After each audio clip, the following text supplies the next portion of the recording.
Yes. It's Raphael Dawkins with the Combat Radio. And we are live. Okay. Let me have a look at my settings. Let's rearrange the screen just a little bit and do a sound check. Let's do boom, boom, boom. Okay, so you are in tune to Boxing Talk with Rafi. What's the number? What number are we on? I think it's Boxing Talk. Where's my thing down the bottom? Where's my scroller? Where is my scroller? Let's get that in. Let's get that. There we go. It's Boxing Talk with Rafi 251. And I can see that is not in my information. Okay, so let's remedy that. And in the meantime, let me tell you what's on the menu. Well, actually, you can see it for yourselves. You can see it down below. We're looking at Crawford v. Spence.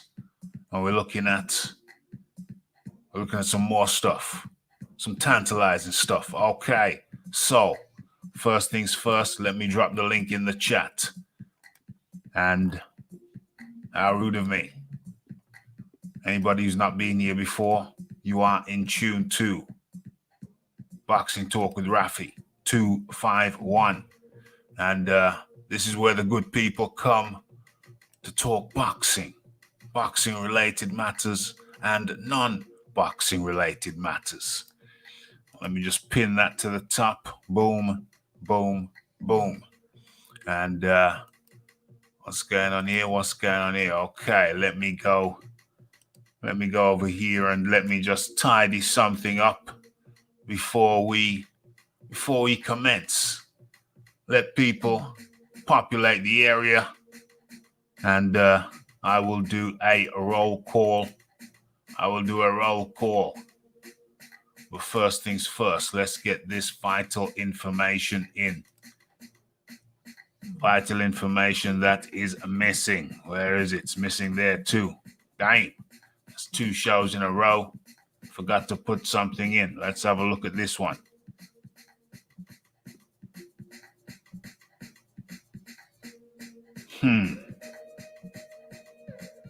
Boxing Talk with Rafi. Yeah, there it is.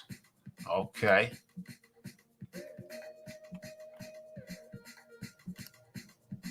Let's copy that and relocate that before we get into this shiznix. Where is this? Uh-oh, need to refresh that.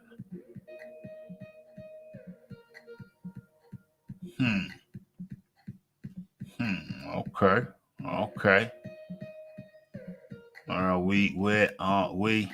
Let's just make some little minor adjustment here.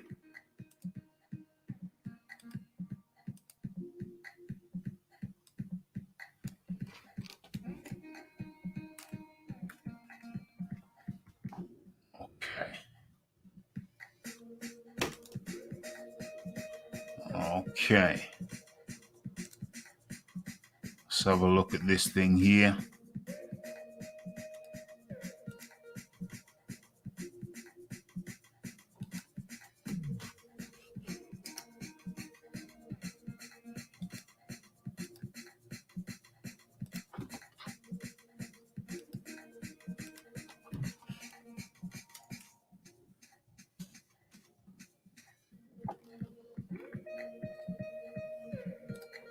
Okay, boom, boom, boom, and we are good.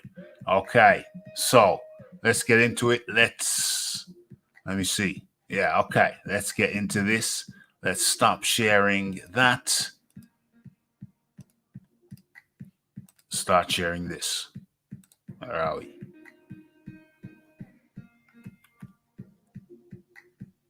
Oh, as a matter of fact, rat-tat-tat-tat. before we even get into that, let's get into the breaking news. Let's get into the breaking news. And hopefully you see what I see. As a matter of fact, let's modify that screen just a tad.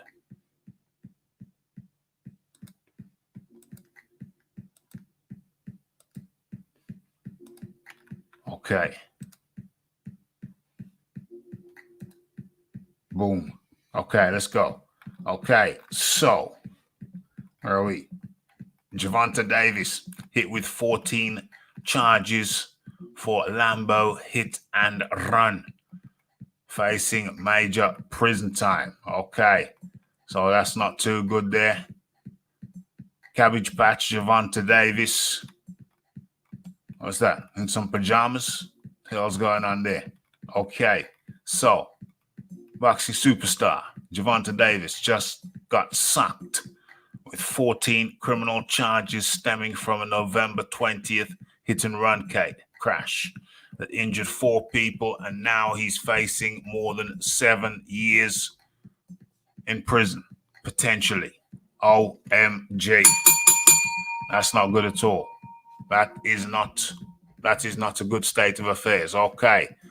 So, the undefeated knockout artist is suspected of being the driver of the 220 Lamborghini Urus, which allegedly blew through a red light and slammed into a Toyota on November the 5th, just days after Gervonta's knockout win over Leo Santa Cruz. OMG. Hit with 14 charges for Lambo hit and run, facing major prison time. Not good at all. Okay, so apparently he's also facing charges for failure to report an accident, driving on a suspended or revoked license, failure to stop at the red light, and more. If convicted of all charges, Davis faces a potential maximum of 7 years and 55 days in prison. There. Prosecutors say they've obtained surveillance footage from a nearby store that shows the Lamborghini collide directly into the store's fence, and the driver was allegedly identified by witnesses as none other than Gervonta Davis. Oh dear. And what's worse, as officials say, witnesses say Davis and his partner were seen gathering items from the Lambo and moving them to a getaway car that drove them away from the crash scene. Apparently, officials are saying they have footage that backs that up too. Oh dear. The defendant and an unidentified female passenger were captured on camera leaving the scene in the Camaro. Okay, so State Attorney Marilyn Mosby says 4 people were hospitalized as a result of the crash, but they're expected to be okay. So, is Gervonta Davis going from one PR disaster to another? This was early in the year when Gervonta kind of manhandled the lady who was the mother of his child. I understand they have a child together, and I think you remember the video I did. And he manhandled her and bundled her out of a charity basketball game or something of that description. I think you'll remember that. And now this. It's not good. It ain't good at all. Okay. Let's get back over here and see what the people are saying. Let's rearrange this. Okay. Let's take a look. See what's going on. Okay, let's adjust this just a tad, like so. Let's have a look. What's going on? Okay, so we got the H Money, who was up in the building first, bright and early on his tour. H Money is on doing a tour of YouTube. How you doing, H Money? Says Errol Spence ducking Terence Crawford. And funnily enough, that's our next topic. But for now, let's have a look at this. Yes. Okay. And in comes T. White, better known to you as the Fight Doctor, or perhaps the Bar Fight Doctor. In comes the Pigeon. Okay, get your popcorn ready. The Philip Carl Roberts is in the building. The Leighton Evelyn up in the building. What's going on? We are live. Yes, we are live indeed. We are live. Okay, I think we've done the sound check, so we're good. Okay. James Jameson up in the building. Pigeon says so. Tank is up to his old tricks. Unfortunately so. Mr. Cabbage Patch. Damn.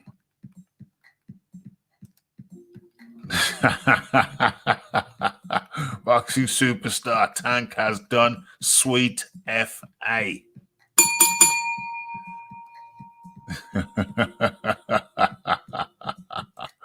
Come to New Zealand, Tank.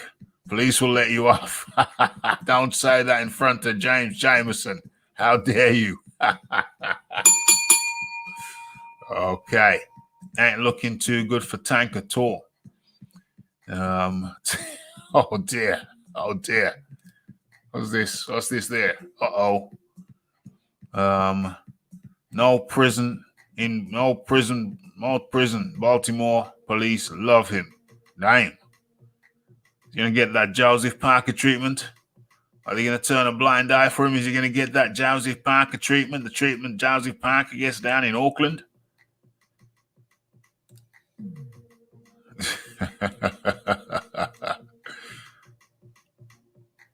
Tank was pulled up drunk and the Baltimore PD let him go. That's love.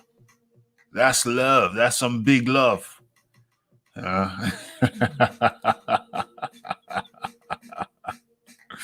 Oh dear. Tank will be washing socks in prison. OMG. Big Joseph Parker is completely guilty, says James Jameson. OMG. I've converted him. And in comes the lady like the Lisa Bayliss. Okay. So not looking good for Tank. Not looking good for Tank at all. Hit with 14 charges for a Lambo hit and run. And looking at major prison time, he's going to need some big love from the Baltimore PD. Okay, so Tank Davis has got to straighten out his act here, you know what I mean? His extracurricular activities are not what you'd expect of a high level boxer, a high level athlete. All this PBC love of going out and getting intoxicated, getting inebriated, and then driving. You know, that's a recipe for disaster. You'd have liked to have thunk that these cats would have learned from one of the guys in our next piece. You'd like to have thought that they might learn from the errors, the erroneous ways of Errol Spence, but maybe not. OMG. Okay, so that's that story. So you're one story down. That's Javante Davis, yet again getting in trouble. big potential trouble. Okay. And we'll leave that there, and we shall move on. So let's stop sharing that. Let's have a look. Let's have a look. Do I need anything else with that? Boom. Okay, I can actually get rid of that, close that down, and let us move along. Okay, so where are we going? What's the next one? Yeah, this looks like a good one. Where is it? There it is. It's up in there in the title. So let's share it. Let's not be selfish. Let's get this placed correctly. Okay, just like that. Okay, so let's get into this one. Okay, so there's a headline. Terrence Crawford reveals Errol Spence Jr. fight is off and will never happen after bitter row over purse split. OMG. Okay, so let me check that you can see what I can see. And as a matter of fact, rat-tat-tat-tat. Yeah, let me check that too. Okay. Everything appears to be in order. Let me check this right here. Okay.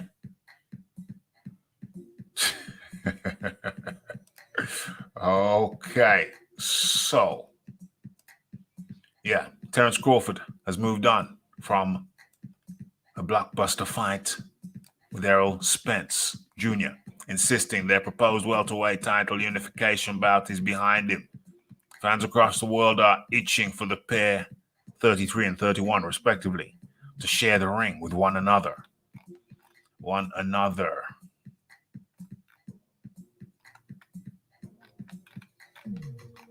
Okay, so purse demands from Crawford, however, have so far delayed the mouth-watering 147-pound showdown. Hold on, they're saying purse demands from Crawford or purse restrictions from Spence. Okay. And the Nebraska native appears to have moved on entirely from the fight. Okay, so Bud told the Zone's Chris Mannix, I'm not even worried about Errol Spence anymore. I've already told everybody that fight is history for me. I'm not thinking or worried about Errol Spence anymore. That fight is behind me. Okay, so the switch hitter, Crawford, doubled down on that stance in a separate interview with Fight Hub TV. Okay.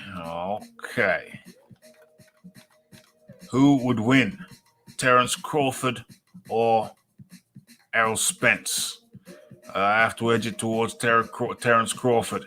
I think that's part of the reason Errol Spence is putting up these stipulations. Let's take the vote. 67%, 2/3 believe that Terrence Crawford would win. 2/3. Okay, maybe that is telling. Okay, so when asked if he believes the fight will one day come to fruition, Crawford said, nah, never. Damn. That's sad. Okay, that fight never gonna happen. It's over with. Spence Jr., however, is confident a clash with the WBO welterweight title holder is going to happen. And the New York native recently reiterated his belief that he's the A-side in the fight. Okay, there you see Crawford and the ref with the kind of startled expression. Okay. Okay, and the self-recorded video, Spence said 70-30 now. F it. Y'all gonna make me do 80-20. Oh my gosh. Oh my gosh. Okay. So one thing I'm gonna tell y'all is my kids do not eat off no goddamn belts. What does that mean? Crawford 37-0. Hasn't fought since his fourth round TKO over Kell Brook last November. November? That's only a few months ago. That's that. 4 months ago. December, January, February, March. What do you mean? Hasn't fought since March? What are you talking about? Spence, meanwhile, fought 1 month later in December. They're making it sound like it's some kind of vast chasm. Some kind of vast chasm. Okay.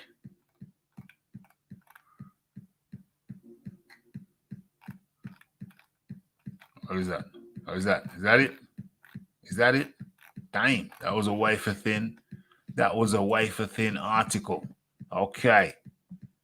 What's going on? What's going on? What's going on?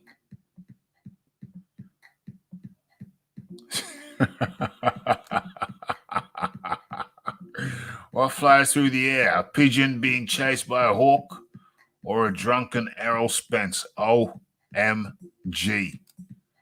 OMG. Okay, that's very close to the knuckle. Oh dear. Okay. So, where are we? 80-20 was very unfair. Yeah, I mean, yeah, it's very sad. It's very unfortunate, but it's very clear that Errol Spence is in no hurry. He's in no hurry to get in the ring there with Crawford. It's a lot like how Deontay Wilder kept playing games. You know, I think I like Errol Spence. But you know, he's looking kind of slim shady out here. The way he's moving now around Terence Crawford. Errol Spence is looking a little bit slim shady. It looks like he don't wanna play ball. It looks like he don't wanna play ball at all with Terence Crawford. Looks like he don't want it. And when you look at the polls, you kind of understand. You kind of understand why he don't want it. Because a lot of people have Errol Spence losing that clash. What did the polls just say? I think the polls just said something like 63% or 66% of people believe Errol Spence Jr. would be defeated by Terence Crawford. And I don't know, maybe that's one of the reasons why Errol Spence just seems so reluctant. Seems so very, very reluctant to get up there, share the ring with Terence Crawford. I don't think it's going to happen. I don't think it's ever going to happen. It's never going to happen while Errol Spence sees Terence Crawford as the threat which he is. I believe Terence Crawford is the man who could defeat Errol Spence Jr. It's unfortunate. It's very, very unfortunate, but that's the way it is. Very, very sad that we're not going to see that fight. What's going on? What is going on? 60-40 would be fair. Crawford adds value to the fight. Who's Spence going to fight to make that much more night? Yeah, I hear you. Should be 50-50. Should be 50-50. I mean, should be 60-40. Yeah, you're right. But look at Joshua. He conceded. He conceded with Fury and went 50-50. Should he have done so? I don't know. But to get the fight across the line, that's what he had to do. He had to go 50-50. Is Tyson Fury Joshua's commercial equal? Absolutely not. Men lie, women lie, numbers don't. And Deontay Wilder, I hear people screaming, well, Rafi, if Tyson Fury gets 50%, then why didn't Joshua offer Wilder 50%? Because he simply is nowhere near the commercial value of Joshua. So 40% was even more than Deontay Wilder is worth in terms of commercial value. So why did they stretch it to Fury? Because effectively there was an embargo. Effectively, you had these two guys saying, we ain't gonna fight you for less than such and such. You ain't gonna fight you for less than such and such. So, to break the embargo, to break the freeze. Remember, they're trying to freeze Joshua out. So to do that, you had to overpay Tyson Fury. Pure and simple.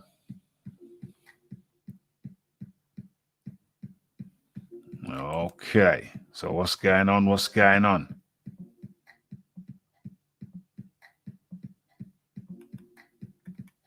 What's going on? What's this? Some brain teaser. My real name is Philip Roberts. My first two names. Philip Roberts.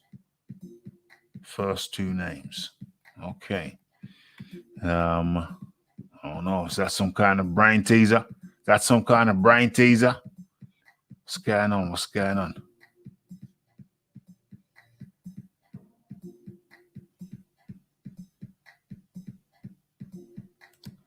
I'm half Welsh. We're all called Roberts somewhere in the name. Okay. Does Colin Hart still write for The Sun? I think so. I've seen him milling around. Still got the white hair. Still about. Modern boxing is more about ducking than fighting. OMG. That's so unfortunate, but so true. Pigeon says, shake those glutes like Deontay. Shake those glutes like Deontay. Well, I tell you what, there's I know some people who shake their glutes far better than Deontay Wilder ever could. He's just not in their league. Not at all. As I'm sure you can see. So what's going on here? Hold on a second. I gotta take a 45-second break. As a matter of fact, rat-tat-tat-tat. Where's my timer? Let's see if I can actually get this thing down in 45 seconds. Okay, I'll be back in 45 seconds. Let me set my timer. Let me see if it works. Okay, let's go.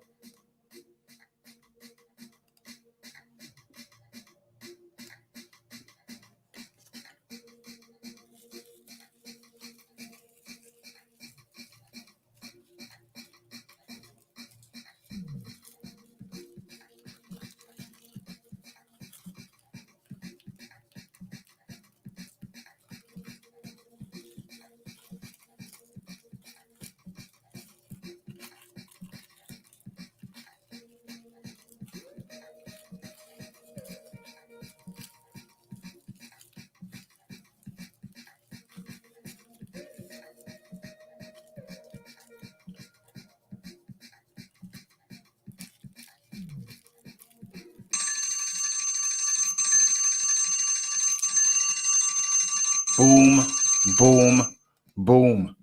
Okay, so I did it. That's what you call timing. Let's stop the music just for a second. Let's see what people have to say. Let's go. What's going on? What's going on? What's going on? Okay, where are we? Where are we?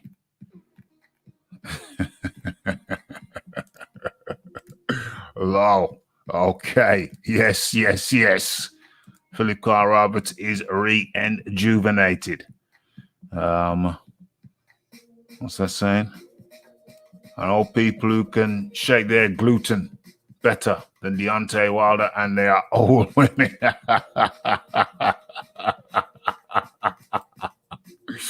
Oh gosh, you're being too hard on the fella. You're being too hard on the fella. What's going on? What's going on? What's going on? Okay. What are people saying? What are people saying?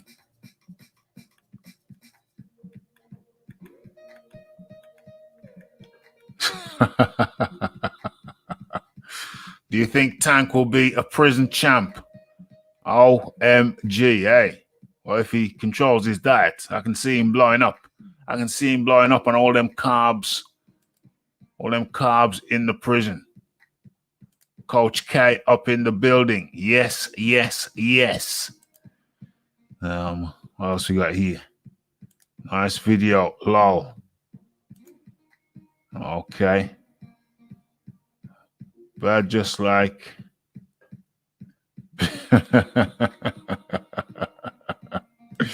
Okay.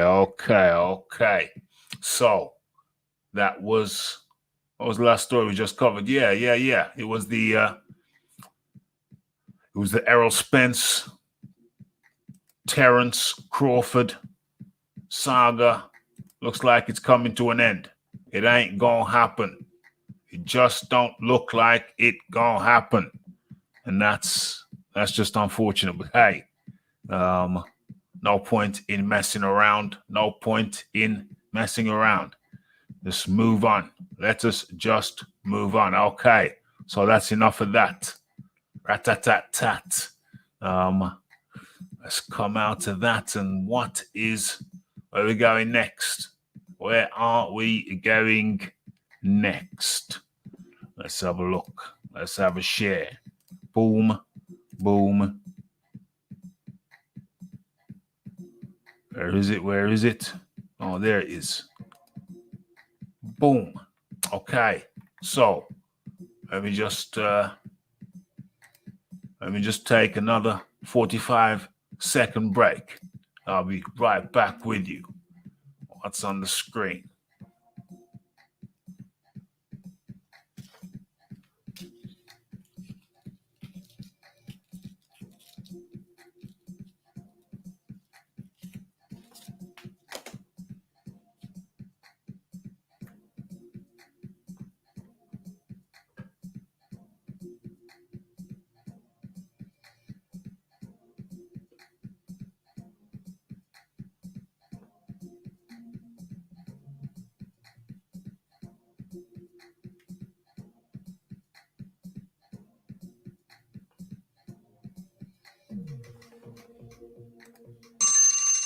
Boom, boom, boom.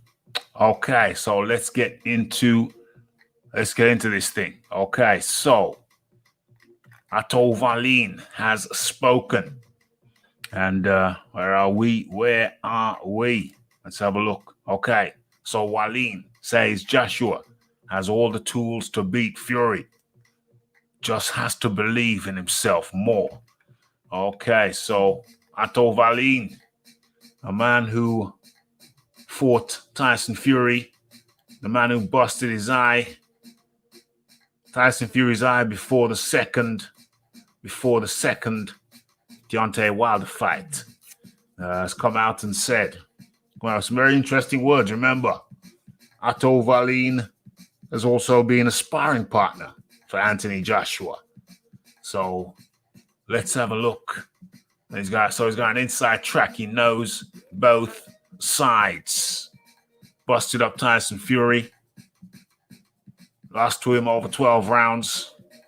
And knows Joshua well from their sparring. Okay. So let's have a look at what Wallin had to say. Let's have a look. Okay. So, let me see what's going on. Let me see what's going on in the chat. That will be entertaining too. Can't wait for White Povetkin. Yeah, that's coming up. 4 days away, 5 days away. Can't wait for AJ Fury to fight. Okay, so let's have a look. Okay, so what's this? What's this? On Catskill, Connecticut. On Cassville, Connecticut. Is where the story's from. Having gone 12 rounds with Tyson Fury, Otto Wallin knows exactly how much of a tall order it will be, literally and figuratively, for Anthony Joshua to beat him. Okay. And that's why Wallin predicted in an interview with BoxingScene.com that the undefeated Fury will get past Joshua when they meet later this year in a heavyweight unification fight. Negotiations are ongoing to finalize a date and a venue for what is expected to be a 2-fight series between Fury and the WBC. Fury, the WBC champ, and Joshua, the unified champ of the world. Yes, and there's only one world, we know. Okay, so Wallin views confidence as a potential issue for Joshua, which obviously is not the case for Fury. Okay, very, very interesting. Okay, so Otto Wallin goes on to say, I think it's a good fight. Let me do it in his voice. I think it's a good fight. I think everybody wants to see it. So I think it's great for boxing, and the division. I think Joshua and Fury are the best 2 heavyweights in the world right now. That's going to be a good fight. I've been watching footage of Joshua and Breezel, and to me, he looked really good in that fight. But I feel somewhere along the way, maybe Joshua lost a little bit of confidence in himself, for some reason. Maybe it was the loss with Ruiz. I don't know. Andy Ruiz dropped Joshua 4 times, twice apiece, in the 3rd and the 7th round, on his way to stopping him and recording one of the biggest upsets in the heavyweight history. Fury dominated Deontay Wilder in their rematch a year ago and won the WBC belt by the 7th round technical knockout. Wallin pushed Fury hard in their previous bout, in which the 6'9" Brit battled through a nasty gash above his right eye and won a unanimous decision in September 2019 at the T-Mobile Arena, Las Vegas. Wallin expects Fury to outpoint Joshua in what will go down as the most meaningful fight in British boxing history. OMG. I think that with Fury being bigger, awkward, and smart, he's also very confident. It will make him the winner, Wallin said. I think that Fury's the favorite, but Joshua is going to be dangerous. He's a good puncher, and I feel like Joshua has all the tools to beat him, but he just has to believe in himself a little bit more. OMG. OMG. So I think the pertinent and the key points here. Oh, is there more? Damn. There's a little bit more, but the pertinent and the key point here. Oops, let me just check something. Okay. Damn, Pigeon's reading ahead before I've even got to it. Damn. Must have read that. He must have wrote that before I even read it. Damn. Pigeon's paying close attention. Okay, so the most pertinent point in the article that I see right here is that Wallin said, I think that Fury's the favorite, but Joshua's going to be dangerous. He's a good puncher, and I feel like Joshua has all the tools to beat him, but he just has to believe in himself a little bit more. OMG.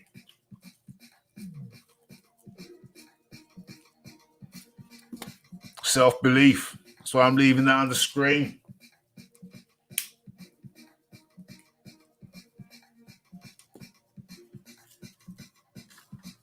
Boom. What else is there? What else is there? Yeah, okay. Nothing else. That is the word. Would you wear those? I think those look good. I like that hand stitching, or it looks like hand stitching. Yeah. Yeah. I like those. I likes those. Okay. Okay. So those were the words of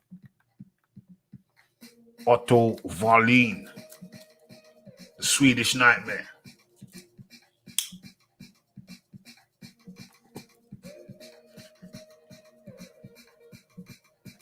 Okay, so let's have a look.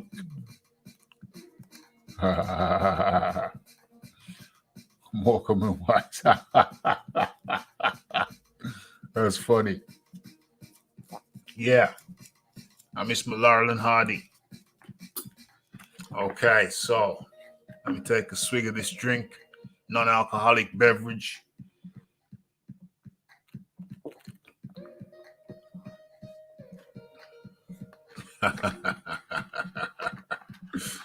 Okay, so what's going on? What's going on? What's going on?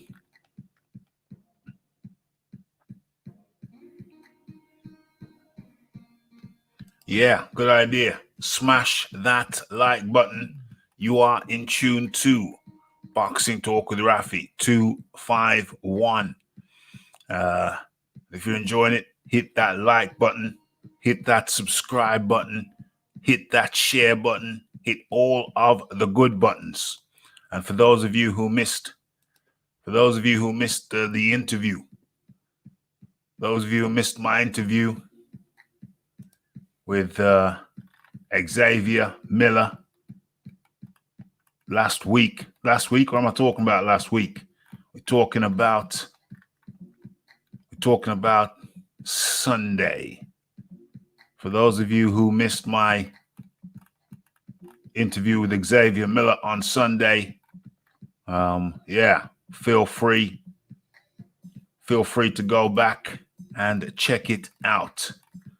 Had some real good feedback. On that shizzle thus far. Okay, so what are people saying about Tyson Fury and Otto Wallin? Otto Wallin's assessment of Joshua versus Fury. What's the prevailing thought on that? Let me check what people are saying.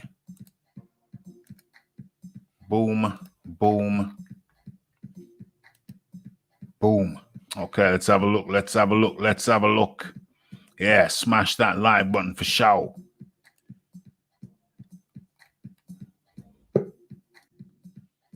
Let's have a look. Boom, boom, boom. And in comes the red-gloved militant. How are you today? I'm good, Raph. How you doing today? Hey, it's been a kind of mellow day for me. I've just kind of kicked back. One of them days where you just kick back. Yeah. Yeah. Good to do that. It's good to do that. It's important to do that from time to time. I've just kicked back. I kicked way back today. Way back. Yeah. But yeah. With the whole Otto Wallin thing, I just can't. It put that song on my head. Which one? Don't stop believing. Hold on to that feeling. Yeah, don't stop believing. Otto Wallin, he's fought Tyson Fury. He's been a sparring partner for Anthony Joshua. So, you'd have to say he might have something of an inside track. He might have something of an inside track, or maybe not. What do you think?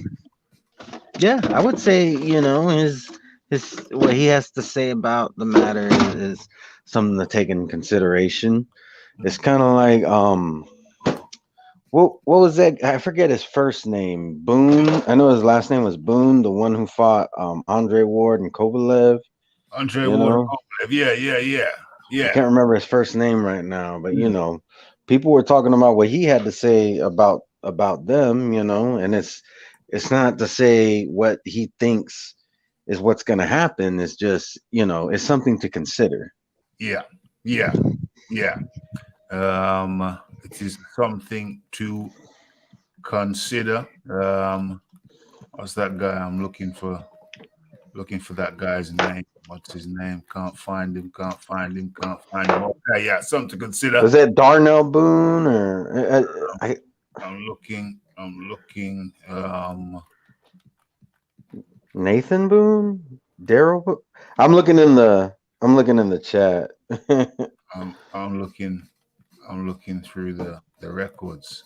Oh, Darnell Boone. Yeah, Darnell. Yeah, Darnell Boone. Darnell Okay. Boone. I knew it was something like that. Yeah, that's the one, Darnell Boone. Yeah, them both in common.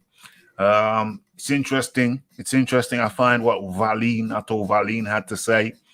I find it interesting. He's got all the tools. Joshua's got all the tools, but the confidence, is the confidence a question mark? Is there a question mark with the confidence? I'm going to get into the chat to see what they have to say. Let's have a look. Okay, let me just do that there. Okay. Let's see. What's this? Nasty gash above the right eye is normally a good thing. Oh man, the pigeon. I just got what he meant. They were great. Get off the fence, Wallin. Pick a side. Well, he did pick a side. He said he thinks that Fury's got it, or Fury will have it. But Joshua could have it if he believes in himself. He needs that belief. Don't stop believing. Hold on to that feeling. I did a team. Otto Wallin has all of a sudden become like the Tony Robbins of boxing. Yeah. Tony Robinson with the mind thing. You should start selling tapes. Those packs of cassettes. Oh, well, these days it would have to be like a streaming, like Audible. Damn, yeah, Audio books. Straight to your phone. Damn. It's madness now. Back in the day, we had to order some cassette tapes from newspaper clips. You send it to the address. You include the little clipping and your postal order. Hey, it used to be people would try to come door to door trying to sell you encyclopedias. You don't have that anymore because we got everything at our fingertips. There's Wikipedia. Hey, did your folks ever buy any of those encyclopedias? Oh no, never. Yeah, we got them. They were expensive as hell. As hell in the leather binding. But you know something? That was pre-internet. All that stuff was pre-internet, and you know something? On a Sunday evening, I used to read those damn books. You know what I'm saying? That it's really like an A to Z, everything. Had everything in there. And they had pictures too. And it was great, man. It was great. You take it to any country, you learn about the different tribes and the different lands. I found that shizzle. I found that shizzle very, very intriguing. I was very intrigued by that shiznix. What's going on here? Fury's inactivity will come back to bite him. come back to bite him in the rear. Yeah, could very well do. Could very well do. But that's on him. That's on Fury. He could have fought Ajit Kabayal in December. Frank Warren told him the money, and he said no. Said that money ain't long enough for me. I want some AJ money. Give me some AJ money. The two Ronnies, British comedians. The two Ronnies were funny. I like David Allen. I was quite partial to David Allen. Morecambe and Wise were funny. Yeah. The two Ronnies were class. Remember Desmond's? Desmond's was funny. Absolutement. Absolutement. The boxing Jedi. All good in the hood Jedi. Very, very good. I hope you're well. Different strokes. What are you talking about, Willis? No, it wasn't Lewis. James Jameson. How could you get it wrong? It wasn't what you're talking about, Lewis. It's what you're talking about, Willis. What you're talking about, Willis. And in comes the man like the H. Mo Nay. H. Mo Nay. How are you today, H. Mo Nay? What's up, Raphael? Thank you for having me. Appreciate the opportunity, my brother. You know what I mean? Shout outs to Red Glove Militant. Shout outs to the whole panel. Shout outs to everybody in the chat. Man, I want to just talk about this topic real quick. You know, yeah, man. You know, this is a fight that we all want to see. Terrence Crawford versus Errol Spence Jr. And it's unfortunate that Errol Spence really doesn't want this fight to happen, you know, including his fans, his fan base. They don't want this fight to happen, Rafi. This is possibly the biggest fight in boxing. You know, Terrence Crawford been calling out Errol Spence for years. He moved up to 147 because he wants to smoke. You know, if Terrence Crawford didn't want to fight Errol Spence, he would have stayed at 140. Instead, he went to the men's division, became a champion, called him out on numerous occasions. He went to Errol Spence's last fight against Danny Garcia. He wants to fight him, but I'm hearing Errol Spence saying he wants to take the easy route, right? He wants to go fight Danny Garcia's, and he wants to fight Mikey Garcia's with no belts. But you got a champion that's calling you out. It's a unification bout, two undefeated champions. It makes for a great fight. But then you hear Errol Spence talking about sides of the street. Now he's talking about he's on this side. I'm on this side. Do you want the fight, bro? Do you really want the fight? We know that Tyson Fury was top-ranked ESPN, just like Terrence Crawford. We know that Deontay Wilder was PBC with Al Heyman, and they made it happen. So when I hear Errol Spence making these excuses, now he's talking about different percentages. He went from 60-40 to 70-30. Now he's saying 80-20. He doesn't want the fight, Rafi. At the end of the day, he doesn't want the smoke with Terrence Crawford, my brother. You don't want it. You don't want it. And it's pretty transparent. I'm afraid to say it's unfortunate because I do like Errol Spence. I do like Errol Spence. I do like what he has to offer in the ring. But it saddens me. It saddens me. But I have to say, it seems very, very clear to me, Red Glove Militant, that Errol Spence, he just don't want it. I agree. H Money brought up very good points. He kind of gave a quick synopsis of everything that's happened from the time that Terrence Crawford joined the division, and he did have the intent of trying to become two-time undisputed, one at 140, one at 147. And to be honest, all this avoiding unifications and stuff, it's kind of made that division stagnant. I don't get excited about these 147 fights anymore, and it's considered a glamour division. But the glamour division has become full of divas. You know, it's taken that word glamour and it's taken it to a whole nother level. But yeah, good breakdown, H Money. Yeah. Thank you, Red. Appreciate it, my brother. Yeah, it's very, very unfortunate. It's very unfortunate with that situation. It's transparent. There's no hiding. It's clear to see. It's H Money. It's very much like what happened with the negotiations with Deontay Wilder and Anthony Joshua. Seems like one man just don't want it, H Money. What do you say about that? I agree with that. I was actually just thinking about it, and then you got these fans, right? These guys, you make it worse. I never heard, these so-called boxing fans start talking about percentages so much, until I believe, like you said, it started with the Anthony Joshua, Deontay Wilder fight. Yeah. Wilder had a big time offer, 120 million from the Zone, his biggest payday. And it was crazy. He didn't want the fight. His fans didn't want the fight, and it backfired. He tried to cherry pick Tyson Fury, right? He thought Tyson Fury was finished. It turned out Tyson Fury still had a lot left in the tank. Tyson Fury rise to the occasion, and it backfired on Deontay Wilder. He said he bet on himself, and he ended up losing. Now he doesn't have a belt. He doesn't have any leverage. And it's like, what happened to Deontay Wilder? Is he done? Is he going to retire? You know what I mean? Is he finished or is he done? Man, I think he might be both, man. He might be both right about now. Hey, but you know what really should have gave it away to a lot?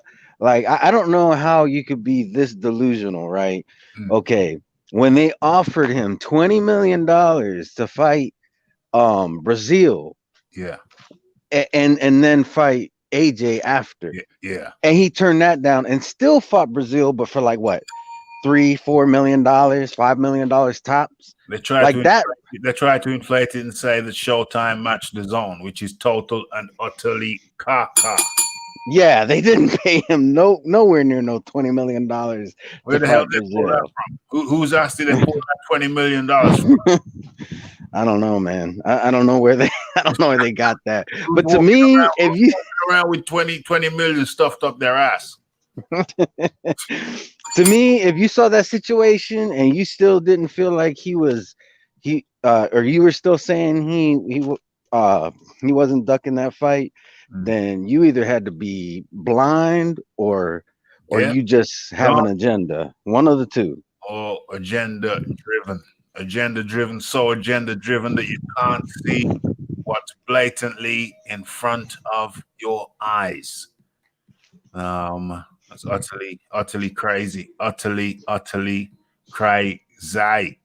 Don't forget Magnum PI. You're talking about shows from the 80s. Don't forget about Magnum PI. Don't forget about Apollo and Zeus. What's going on? I remember when Bruce remade Respect Yourself. One of the Pointer Sisters was in the video scene with him. Who, Bruce Springsteen and Pointer Singers, Respect Yourself. Yeah, I can see that would be a good one. I could see that would be a good one. Was he backed by the E Street Band? Rafi showing his knowledge there.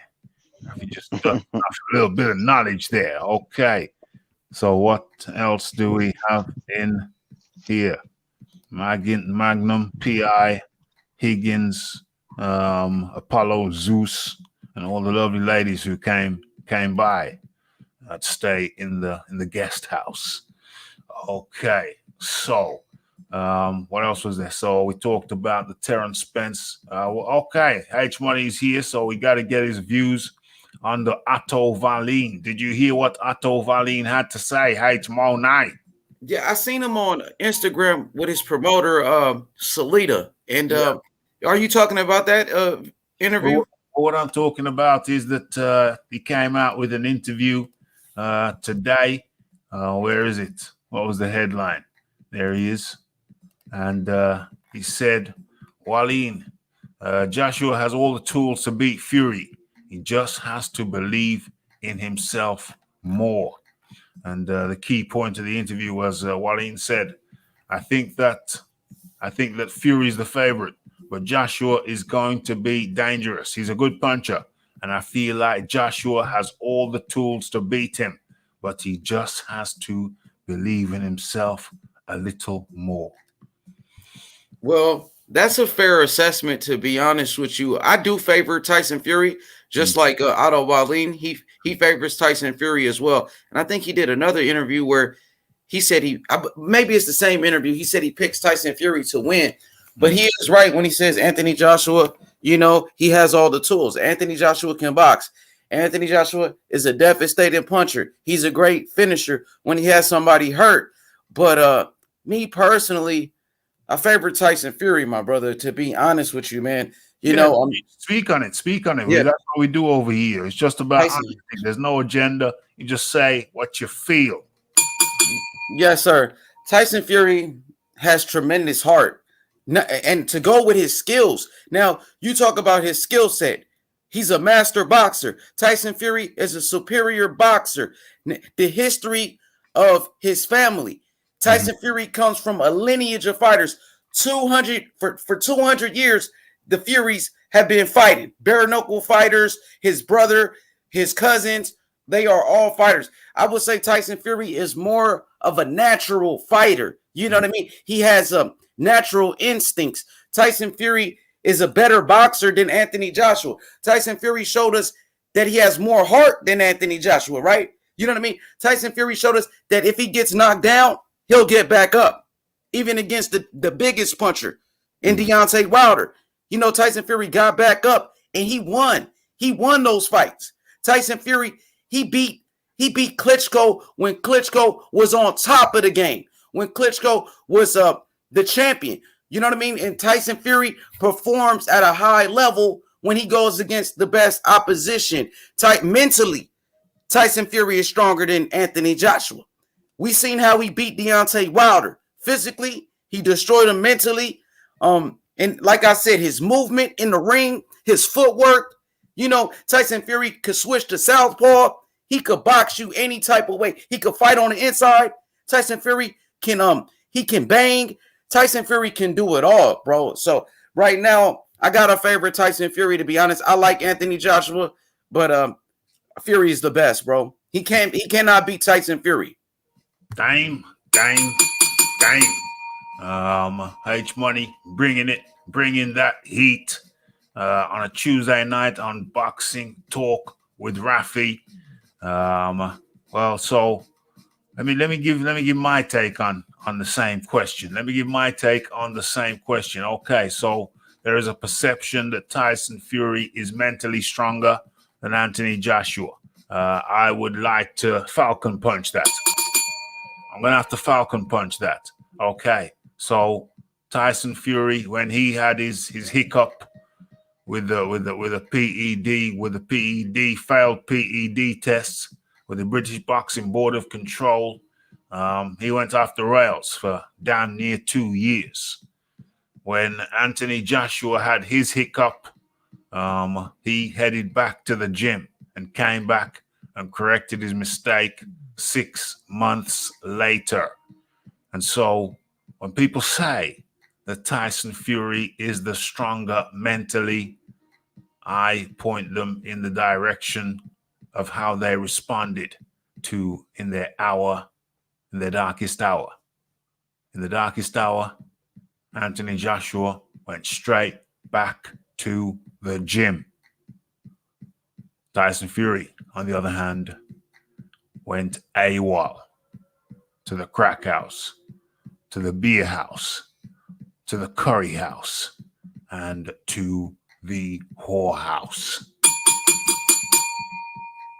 Well, Rafi, I just want to ask you, like, I was talking about like in the ring, like during the fights, not outside the ring, because everybody have their own demons. You know, nobody is perfect, right? So, Tyson Fury, of course, he dealt with mental illness, which, you know, a lot of people in the world got these type of issues, my brother. You know, a lot of people are mentally sick out here. He seek treatment for his illness, and you know, he was able to bounce back. But what I'm saying is, like, you know, during press conferences, during the lead up, the build up in the fight, right? Tyson Fury is mentally strong. We seen how he destroyed Deontay Wilder mentally, the trash talking skills, you know, he could get in somebody's head mentally. That's what I meant, like during the fight in the ring. That's what I mean. I hear you. In the ring, I think in the ring, what happens in the ring sometimes is predicated on what happens outside of the ring. So I think that sometimes the two are intertwined. And so what I'm saying is we saw glimpses of the mental makeup. Your mental makeup outside of the ring can have an effect on your performances inside the ring. And so I put it to you that Anthony Joshua going straight back to the gym and coming back 6 months later to right the wrong, I put it to you that that's an indicator of mental toughness, whether it be inside the ring or outside of the ring. And so I put it to you that that is a factor that one cannot ignore. And I also put it to you that Anthony Joshua, whilst Tyson Fury is like a second generation boxer, maybe third generation, they got some boxing in their lineage, and Anthony Joshua is just a first generation guy. I put it to you that he's a dedicated student, and don't underestimate the ability of a dedicated student to overcome. And I think that's one of the reasons that makes this matchup so overwhelmingly interesting. Can the dedicated student overcome the guy who's been doing it for much longer than he? Tyson Fury was in the gym by the time he was 10. Anthony Joshua wasn't in there till he was, 16, 17? Tyson Fury's got, 6 years on him? That could be telling. That could indeed be telling. Who's the next person who wants to come in? Red Gloved Militant. Yeah, I would like to see, because here's the thing. Tyson Fury does like to get in the head of his opponents. Well, when it's a worthy opponent. You know, he didn't really do that with Suffer Safari. In fact, he kind of treated him like a little brother. Remember that? And he was really nice to him. Yeah. But when it's guys like Klitschko and Wilder, he did a lot of ish talking. Yeah. I want to know if he could even get into AJ's head, because one thing because AJ, he's very self-composed. He is. Johnson tried to get in his head. Johnson talked a bunch of crap. And what happened fight night? He got beat up. Yeah. He didn't last past the second round. So AJ is no stranger to guys talking crap about him. Dylan White, that's another one that talked a lot of crap about him. Even now, Dylan White will talk a lot of trash about him. And when you hear his responses, he's like, "Oh, that's just Dylan White being Dylan White." AJ is very hard to get into his head. Now, the head game isn't all there is, though. H Money brought up a lot of good points as to what the abilities. I don't know. This fight is very intriguing because you can make arguments for why either guy wins, and what makes it exciting is that it looks like the fight's actually going to happen. I hate when we argue about, this guy will beat that guy, and the fight never materializes because of politics, A side, B side, all that stuff. So, but I am interested to see how Fury's going to try to get into AJ's head and how AJ is going to react, because so far I haven't seen anybody be able to do that. I know one guy who did it. Who? Big Belly Miller. Miller got in his head? You didn't see that push? You didn't see the push? You didn't see the talk about AJ's mom? I want to take AJ's mom on a date. You don't remember that? I don't. I must have missed that. Yeah. I'm gonna have to go back and look into that. Yeah, I want to take AJ's mom on a date. He did. AJ got tight. You could see AJ got tight. Yes, Rafi is correct. Rafi, do you feel like Andy Ruiz got in his head when he took his belts from him, and you know what I mean? And he gave Andy Ruiz his belts. Oh, he gave it to him. Okay. No, I mean when he physically handed them to him at the press conference. I mean, Yeah, he did hand him the belt. He let him hold his belts in one of the press conferences. I remember that. And Yeah. then didn't he want to hold the belts for the second fight? He And said Andy he was, Ruiz like, you ain't gonna hold these belts. he said he was open to it. He said he was open to it, but Andy Ruiz wasn't open to it. I guess he felt like it was like an omen. Like he Yeah, took I'd have on the felt that bad way. omen. I ain't doing that. Yeah, I would have felt that way, wouldn't you? Yeah, and Ace Money, I will say, yeah, he definitely did get into his head. But that's because he beat him. If somebody beat you, Yeah. automatically they have a mental edge on you. So you are right. He did get into his head Yeah. because he beat him in the first fight. Yeah. But carry on. but it still didn't work out because if it was successful, he would have been able to keep those belts, and it wasn't. So although he got in his head, it wasn't effective. It wasn't effective. Yeah, it got in his head, but it wasn't effective.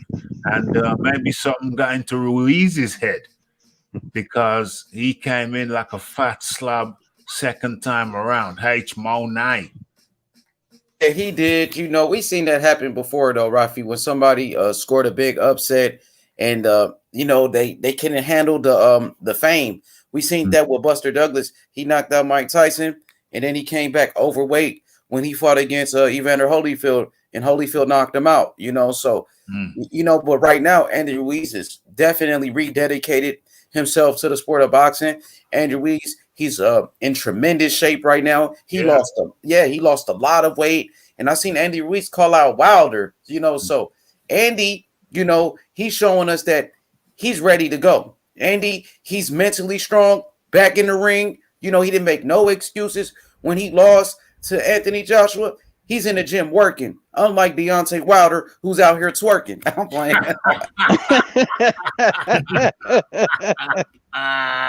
Good one. OMG. H Money coming with those rhymes. It's like we got Buster Rhymes up in the place. Big Boys Boxing has joined us. Big Boys Boxing. What's crack-a-lacking down there in New Zealand? The sun's shining, man. I'm happy. That's a beautiful thing. Hey, that's a beautiful thing. We got some sunshine as well. The weather's been quite mild. The Rafi's been on his bike almost every day. We're still in the COVID lockdown. So, you got to get out there, get some fresh air in the lungs, leave the car alone, get out there, use your foot power, use your pedal power. Big Boys Boxing. Indeed. But this is a important part of your life, and it will make it longer if you keep it up. Damn straight. Okay, so coming wherever you want to, big boys. Coming wherever you want to. Yeah, well, I see you guys are talking about the Joshua giving Ruiz those belts. That was a dumb mistake in the first place, but like my comment said, maybe he felt sorry for the fat kid. Wasn't expecting to get beaten by him. Don't underestimate the fat kid. No. He might not be so fat anymore. Like H was saying, it looks like he's lost a lot of weight, but I'm kind of reserving judgment on that. He's quite clever with using the right picture angles and things. And even when he fought Joseph Parker, he was posting pictures of him in very good shape, but they weren't exactly current photos. So he's pretty tricky like that. But I'm looking forward to seeing how he's going to look in the ring. Hey, can I bring up one thing real quick that I just thought of?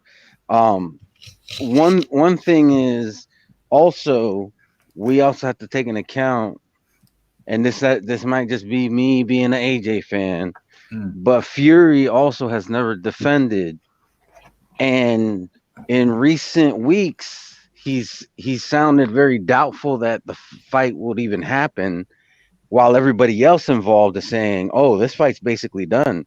Yeah, Hearn saying it's done, Aram saying it's done, AJ saying it's done. The only one who's trying to throw some doubt out there is Fury.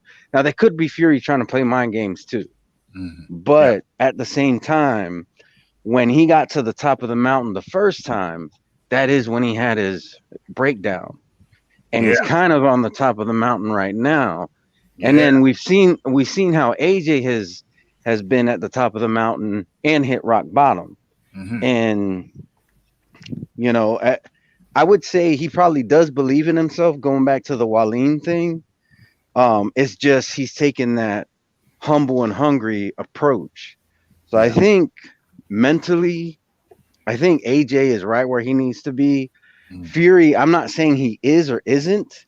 He's extreme. He has probably the best poker face in all of boxing. Yeah. It's just hard to tell where he is. It's hard to gauge where he is mentally at any time. But I do want to throw that out there. You know, he did beat an undefeated champion in Deontay Wilder. Yeah. You know, and now he's been out of the ring for over a year at this point. You know, is the reason why he's been out of the ring because he's struggling with things and we don't know about it, you know, internal things, or is all this stuff just a ploy to try to throw AJ off his game? Because like I said, everybody else says this is basically done.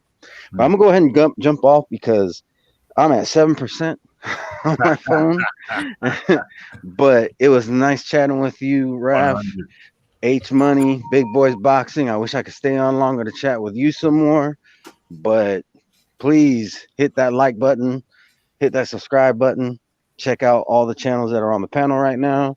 They all have their channels. Big Boys, he does his thing. I seen he's been doing some fight night, throwing that in the mix. H Money, he's doing his thing. H Money's a hard working man. He puts a lot of work into his. And of course, Raph, he's a hard-working man as well. He ain't no slouch. He's on here as much as possible. Don't forget the Grand Pooba. But that being said, yeah, just show some love to everybody here on the panel. Spread the love. Hit that like button. Share Peace the out, love. everybody. Share the love. That was the red-gloved militant spreading love. Yeah, nice one from the red glove. Nice one from the red glove. So, H. Monet, while you're here, you was talking about some mental frailties in the Joshua. So do you believe Serafina, who was the working for the management team of Big Belly Millers, do you believe her when she said that they got word back? They got word back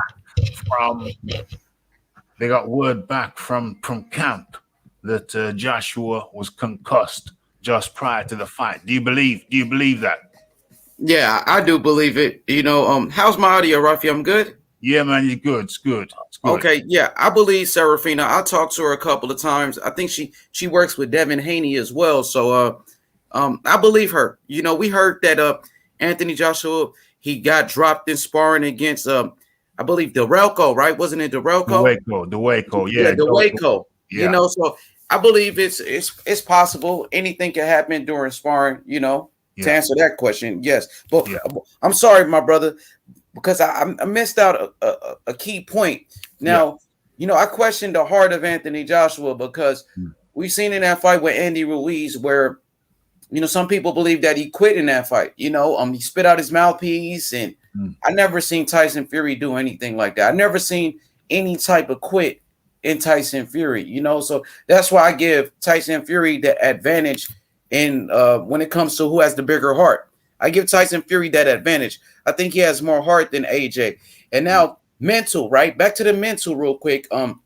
Like Big Boys Boxing mentioned, you know, that was Anthony Joshua who gave Andy Ruiz his belts. And I felt like that's a weak move. I think that's weak. You know, Tyson Fury would never do anything like that.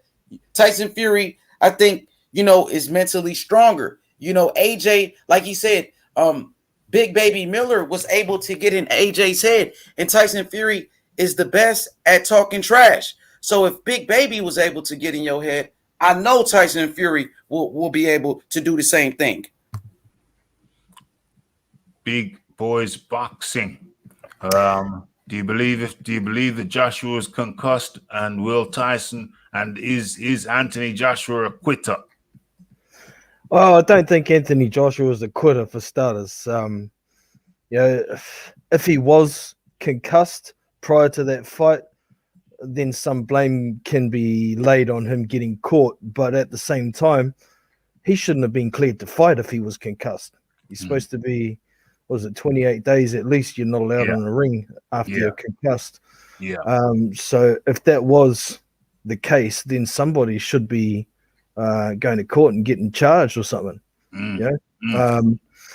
But I have no doubt that Serafina wasn't telling lies. She certainly heard something that there was concussion involved. Whether it actually happened or not, we're never really going to know, because nobody's going to, it's either Dawako or Joshua that's got to come out and say it. And they've both said that what happens in sparring stays in sparring. Yeah. But as for Fury being able to get into Joshua's head, like H said, definitely if Miller can do it, so can Fury. But I think from Joshua's point of view, there's going to be a little more respect for somebody like Tyson Fury than there was for Miller. So maybe the taunting might not get to him as much, because he doesn't think of himself as levels above like he possibly did against Miller. Just like, how dare you talk to me like that, you little fat piece of drug taking whatever, but Joshua, with his mental state at the moment, I could see when he fought Pulev, he was being a lot more careful than he was prior to getting stopped by Andy Ruiz. And maybe it's going to take time for him to subconsciously get over that stoppage. But I don't think he's going to be able to afford to fight too carefully against Fury, depending on what type of Fury comes into the ring. Are we going to get the aggressive Fury? Are we going to get the box and move, herky-jerky Fury? So Joshua is going to have to adapt on the job big time when and if that fight actually happens. And the last little bit is Fury being the only one talking about the fight possibly not happening. I think that's just Fury talking up the media, trying to draw attention to the fight. But I really do hope they find a venue before this time limit runs out on the contract, so we can get this done and dusted. But like I've been saying all along, I think the promoters are saying it's all done, but they also want to stall out until they can get a crowd. So it's possible it might not happen just yet. Yes. I only think it's fair that we see those jeans that Andy Ruiz are rocking. That's quite a get up there. Quite a get up there.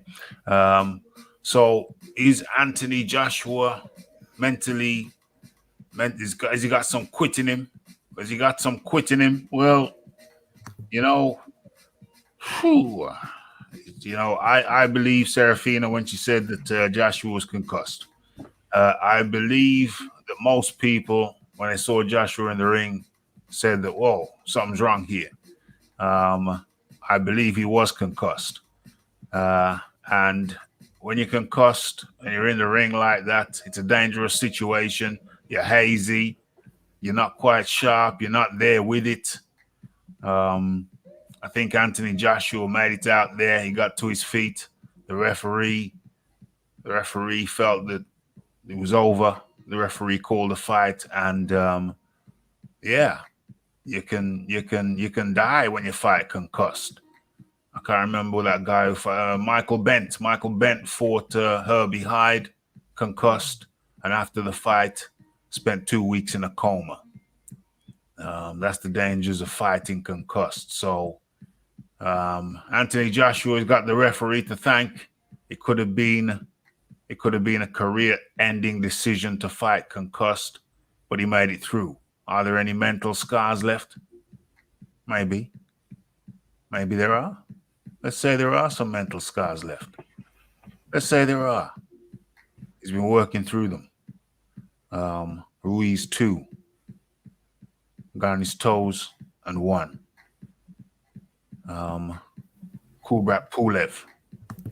came back, got a bit more fluid than he was in Ruiz too.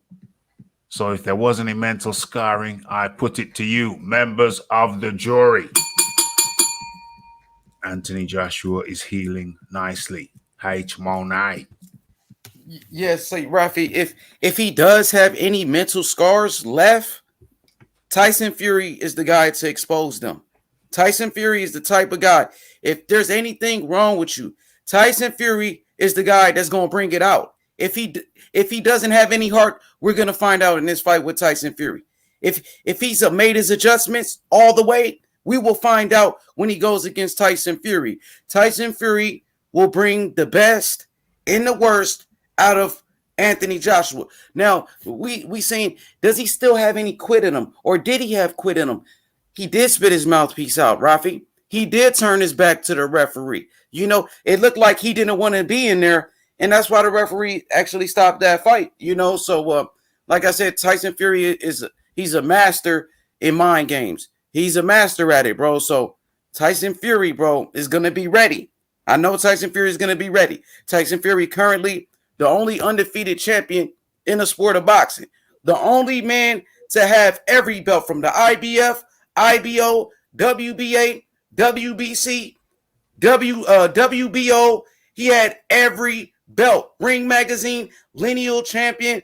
You know, Tyson Fury is the real deal. And if AJ comes in there and he's not 100%, it's going to be a short night. Well, I put it to you, members of the panel and the jury, that no fighter ever gets in there 100%. So, what Anthony Joshua has to be is the best that he can be. What Anthony Joshua has to be is the best that he can be. Will that be enough to wrestle the WBC belt from the arms of Tyson, the Gypsy King Fury? Will Anthony Joshua, at the best that he can be on that night, be enough to wrestle the WBC belt from Tyson Fury? Well, I put it to you that we have seen Tyson Fury dropped by much lesser men than Anthony Joshua. And I put it to you, H Money, that when Anthony Joshua applies that heavyweight pressure per square inch punch on the chin of Tyson Fury is not going to respond the same way he did when he got dropped by those cruiserweights. Rafi, every time Fury went down, he got back up. You know, there's nothing wrong with getting knocked down. H Money, what I'm saying to you, my friend, is that he was getting dropped by cruiserweights. What I'm saying to you, H Money, is I put it to you that Tyson Fury's chin will respond a lot differently when he gets touched by one of the heaviest punches in the heavyweight division, not the cruiserweight division. H Money. Yes, absolutely. But Tyson Fury been in there with Wilder, right? He got dropped twice by Wilder, who is the biggest puncher in the heavyweight division, and he got right back up. That's a good point.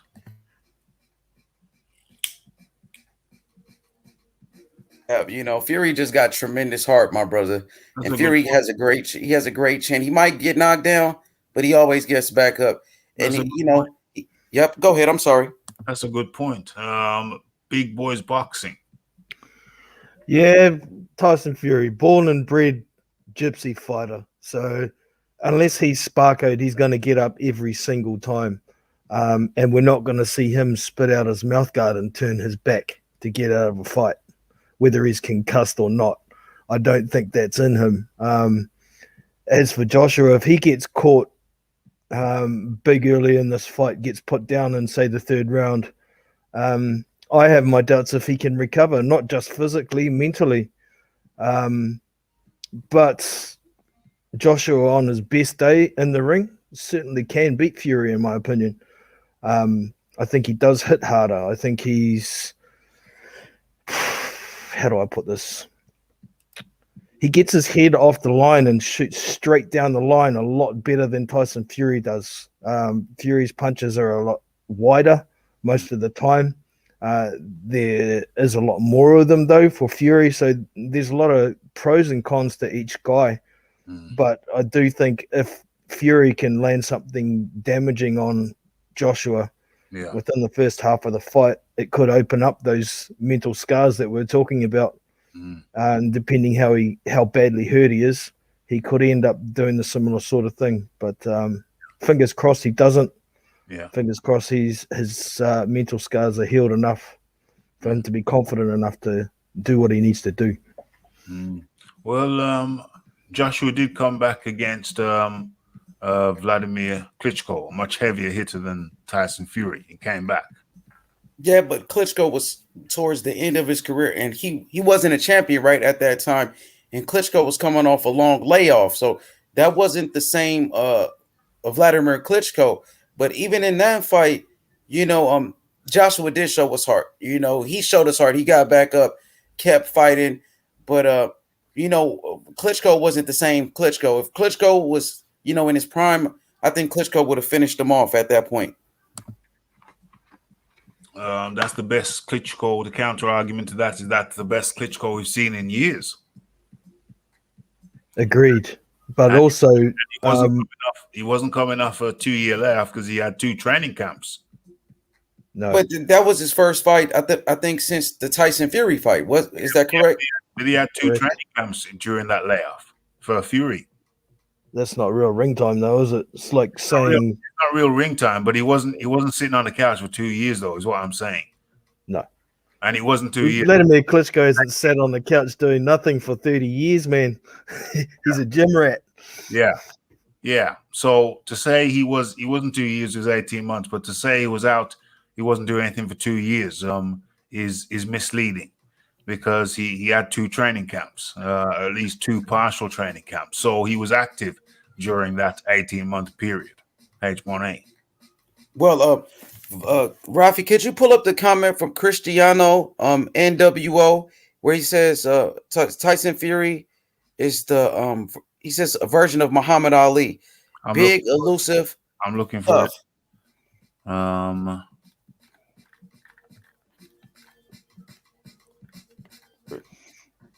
It's 2 under that. Right on that one is a little bit under it. Cristiano. Oh. Christian, I mean, there it goes. What does that say? Tyson Fury is the ORC version of Muhammad Ali. Big, elusive, tough as nails. He's the ORC. I don't know what ORC means. He's a version of Muhammad Ali. Big, elusive, tough as we haven't had an opportunity to see how tough Tyson Fury is. We didn't get an opportunity to see how tough he was against Vladimir Klitschko because he played around with him. He feather dusted him all night long. Feather dusted him all night long.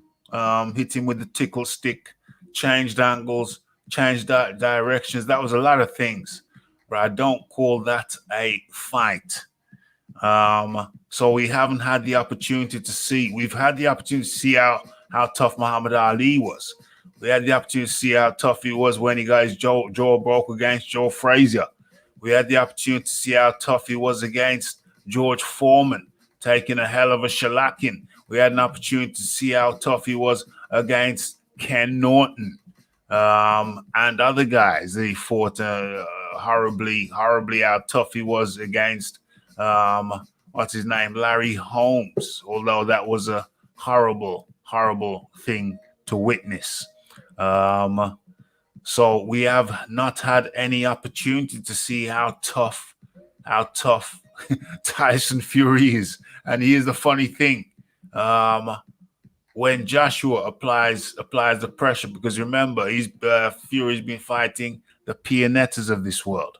His toughest test was I guess Vladimir Klitschko, and he did a very clever thing. He turned that into a tickling contest. Very, very clever, and it worked, and he became world champion. So his toughest test after that would have to be Deontay Wilder.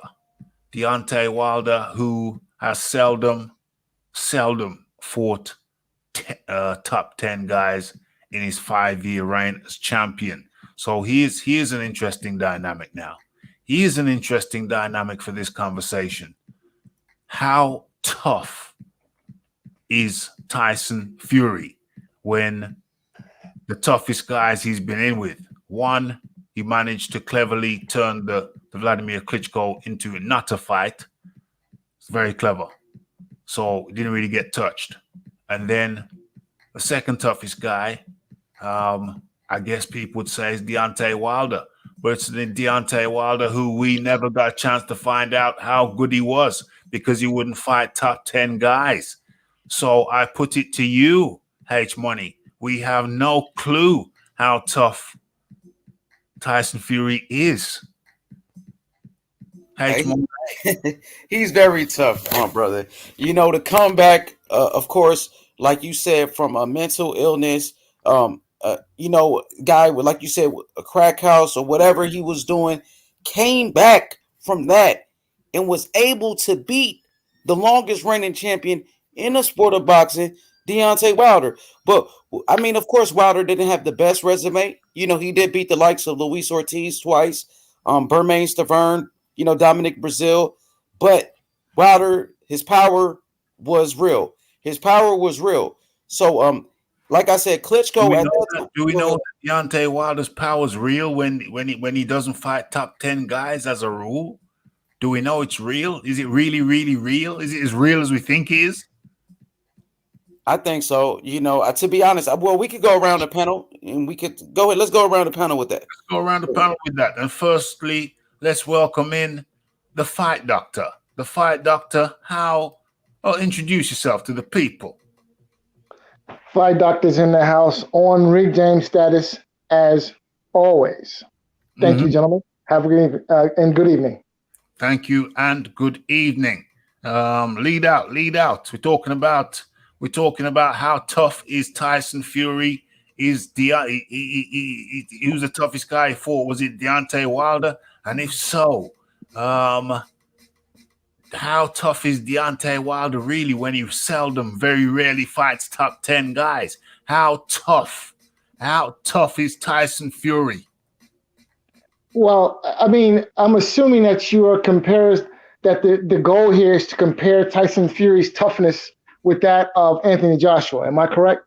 Well, he's the guy who's going to be fighting next, so that's why we're talking about him. Are you going to suggest that we shouldn't be talking about a fight that's going to be happening imminently? All right, let's talk about Tyson Fury's toughness, right? Okay. Now, look, we saw in the 12th round of the first fight with Deontay Wilder, I saw Tyson Fury get touched with a two-piece that would have sent most heavyweights home in a casket. Let's be real, okay? That two-piece that Deontay Wilder touched him up with, right? Most guys wouldn't get up. 90% of the heavyweights in the heavyweight division right now, I take that back. 99% of the heavyweights in the division right now, had they got caught with the same two-piece, they would not have got up. They would have been asleep. All right? That includes Anthony Joshua. Had Anthony Joshua been hit with that two-piece that Tyson Fury got up from, Anthony Joshua would have been put to sleep. Conjecture, Your Honor, conjecture. All right, well, you're right. It is conjecture. I agree. But in my humble opinion, from what I've seen of Anthony Joshua so far, we've seen him get dropped. All right. When you were a heavyweight fighting the best opponents, top 10 opponents, my good man, you are going to get dropped. You ain't seen him get dropped by any cruiserweight, though. Listen, we've seen Anthony Joshua get dropped by a 40-year-old heavyweight coming off an 18-month layoff. And after getting dropped, almost having got stopped and not looking good for the next 2-3 rounds of the fight. And had Klitschko been 10 years younger, he would have finished Joshua. Trust. So this conversation, all right, you're right. It is. That's in my humble opinion. In my humble opinion, had Klitschko been 10 years younger, he would have finished Joshua off. I'm gonna get a drink, you guys. I'm gonna get a drink. You guys pass it around between you. So this conversation about how tough, quote unquote, how tough Tyson Fury is, this is nonsensical. All right, listen. Here are the facts. Right? Now, this isn't conjecture. Here are the facts. Tyson Fury is so tough that Klitschko was not interested in the fight. And we saw that when they fought because Klitschko wasn't interested in throwing any punches. He just stood there in front of Fury all night, eating his jab and showing no willingness to engage. Because every time he showed the littlest inkling to engage, Tyson Fury would unhinge his right hand, and then that was it. Klitschko would go right back into full retreat. Okay, so yeah, this is nonsensical. Okay, I think if anything, we need to be questioning Joshua's toughness, because we saw in the first fight with Ruiz, we saw him mentally check out. Okay, no one can convince me otherwise. Referee was standing there right in front of him, asking him questions. He didn't want to answer the question. He didn't want to fight. He mentally checked out. So this is nonsense. This whole question about how tough Tyson Fury is. Yeah, Tyson Fury is tough enough to get up from knockout punches thrown by a guy who is arguably the hardest puncher in heavyweight history. Now, them are the facts.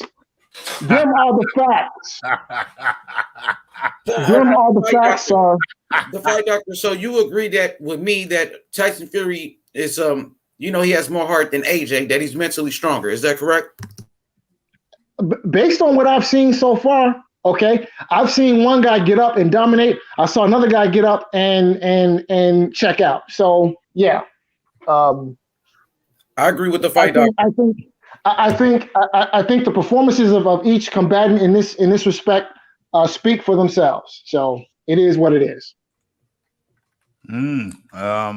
Oh, how interesting.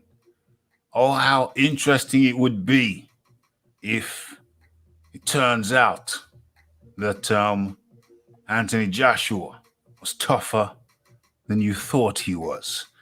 Oh, how interesting it would be if it turned out that Anthony Joshua has been crafted and honed by fighting exclusively, pretty much damn near exclusively, top 10 fighters.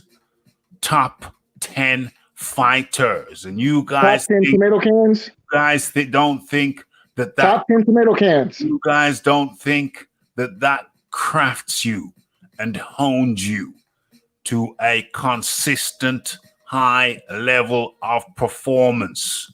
You guys don't think that there is value in that, which may rear its head in the Tyson Fury fight. Big boys boxing.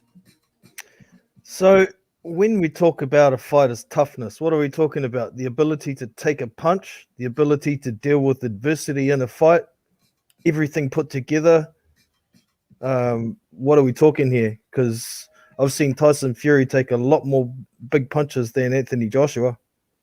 So to me, that's a sign of his toughness.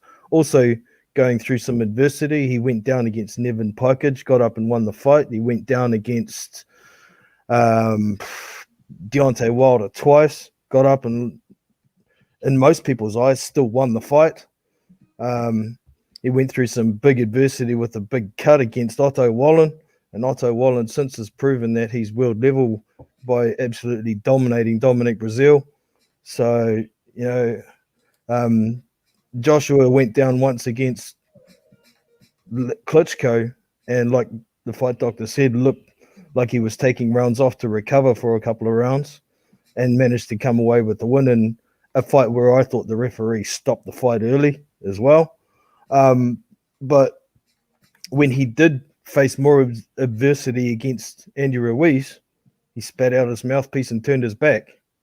You'll never see Tyson Fury do that. So are we talking physical toughness, mental toughness, all-around toughness? I don't know, but I think Tyson Fury's got it over Joshua at this point, to be honest, when it comes to toughness. Dame.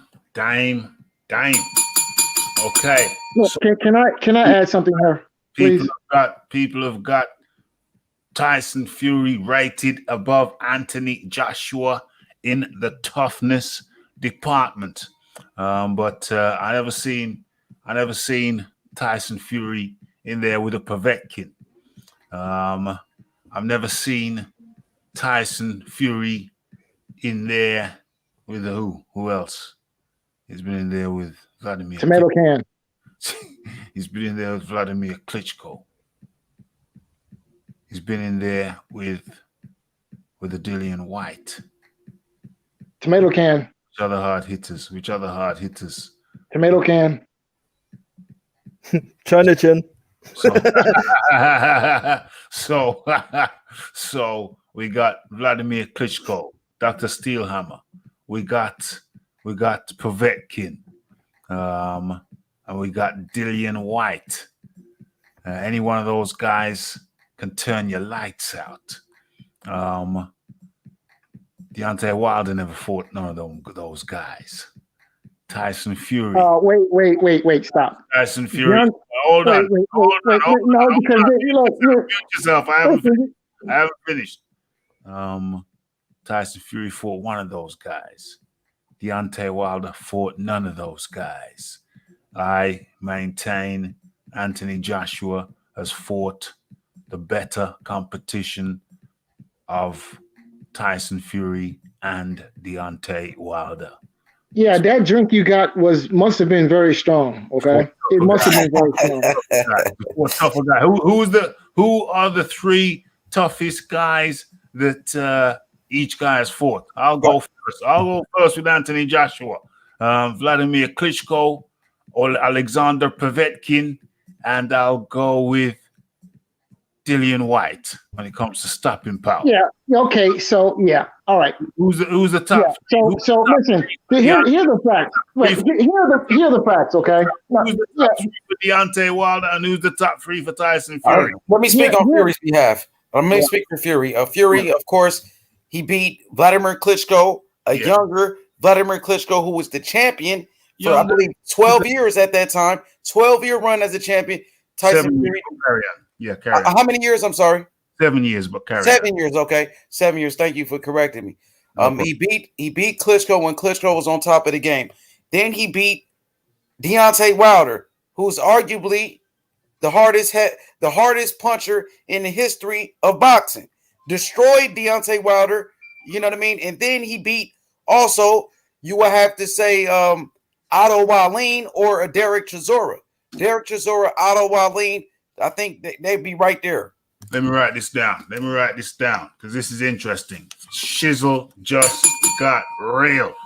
Okay, so for Anthony Joshua, his toughest guys are Steelhammer, Dr. Steelhammer, and who's tougher? I'm sorry, Ravi. Who's tougher, Otto Wallin or Chisora? I would say Wallin. I'd say Chisora, but you can go with Wallin. Dr. Steelhammer, Joshua. And look, I think you need to amend Joshua's list. Ruiz needs to be on that list of his toughest opponents because Ruiz actually got the win. What? Whose list?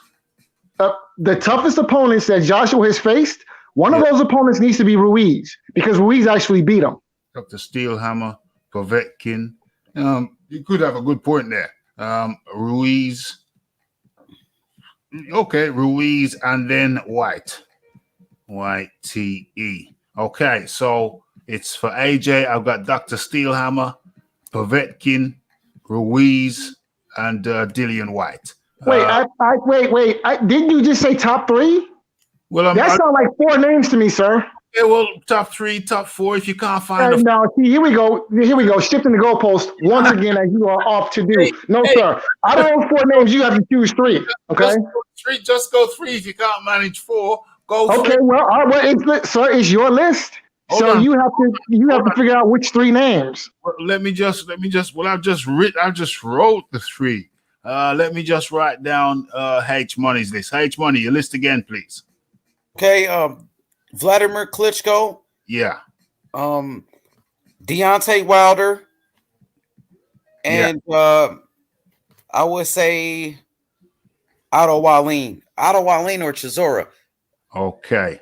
Let's go with Otto. That's Steve Cunningham. Somebody in the chat put Steve Cunningham as well. Okay. Well, okay. Steve Cunningham. Okay, so that's the fourth one. Should we do 5? Should we just do 5? Is that better? Okay, go for the fifth. So okay, it was Vladimir Klitschko, Deontay Wilder, Derek Chisora, Otto Wallin, Steve Cunningham.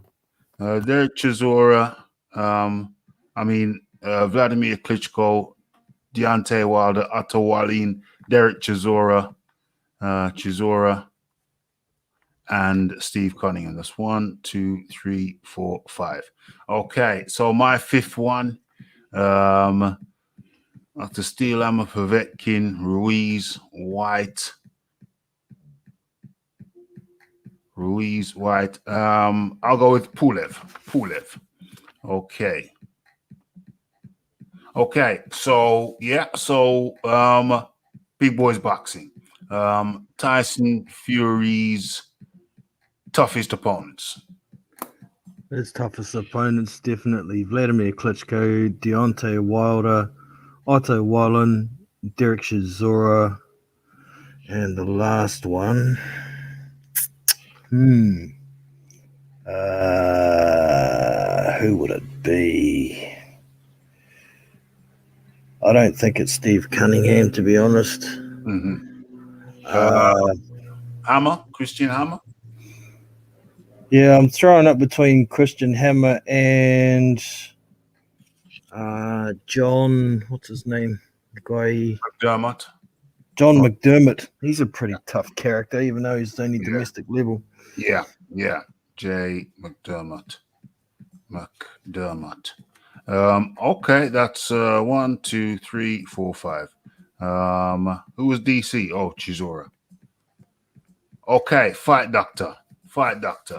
So the notion that Anthony Joshua has fought quote unquote tougher opposition than either Tyson Fury or Deontay Wilder is on its head, utterly ridiculous. Okay, well, rather than do the speech, just give me your damn list and we'll talk. I'll be more than happy to. Okay, so pray continue. We shall start with Mr. Tyson Fury. Mr. Tyson Fury's toughest opponents to date have been, guess, wait for it, Deontay Wilder, Vladimir Klitschko. Deontay Wilder is only one person, so only count. Yeah, but he fought him twice, so I can put him down twice. No, it's 5. He fought him twice, so he gets to go on the list twice. Sir, this is my list, sir, okay? Look, wait.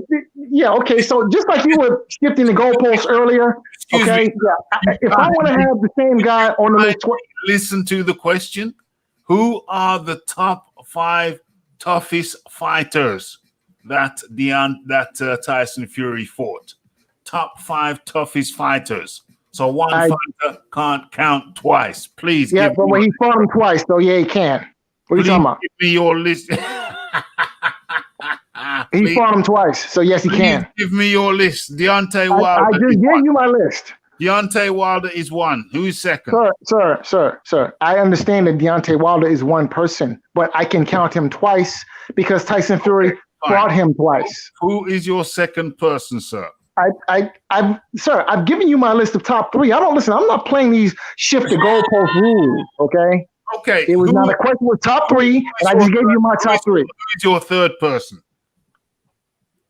I just gave you my top 3. Tyson, Deontay Wilder, Vladimir Klitschko. Okay, Vladimir Klitschko. Okay, so that's the second person. Who is your third person? Yeah, I've given you my list, sir. Okay. I've given you my list. Okay. Who's your fourth person? We're doing top five. It's the top three. I'm not. Everybody's done top five. Please give me. Look, listen. After the number three person, it becomes rather murky, and I don't really care. Okay, honestly. Give me your top five. I'm saying please. Give me your top five. You've only given me 2 names for Tyson Fury. Listen, I really don't care. I mean, what I don't have his look. Maybe if I had BoxRec in front of me, I could look at his resume and I could pluck out 2 more tomato cans. But I don't really care. Let me help you. Let me bring up his record. Hold on. Let me bring up his record. Just put Derek Chisora on the end twice. That makes it easy. Oh my gosh. Okay. So anyway, with your antics, Fight Doctor, you almost made me forget my objective. Okay. Anyway, so let's go. I can remind you of what your objective is. Oh, I know what it is. You have your stated objective, but I know what your real objective is. Be calm. I know what your real objective is. Calm. You have plenty of time to express yourself. And I definitely intend to tell the listening audience what your real objective is. Every opportunity to expose Rafi's true objective. Exactly. Okay, so in the meantime, let's have a look at the list. Okay, so remember, we're trying to find out who has fought the tougher guys between Anthony Joshua and Tyson Fury. Okay, so I think this is my list for Anthony Joshua. Dr. Steelhammer, Alexander Povetkin, Andreas the Punch Ruiz, Dillian White, and Kubrat Pulev. That's my top 5. And then we have H Money's list for Tyson Fury. And it's Vladimir Klitschko, Deontay Wilder, Otto Wallin, Derek Chisora, and Steve Cunningham. I put it to you, that is a significant weaker list than Anthony Joshua's, with proven top 10 guys. I repeat, Dr. Steelhammer, Alexander Povetkin, Andreas the Punch Ruiz, Dillian White, Kubrat Pulev, in comparison to Tyson Fury's. Okay, Raphael, Klitschko, Deontay Wilder, Otto Wallin, Derek Chisora, Steve Cunningham. Let me just do Big Boys Boxing's list.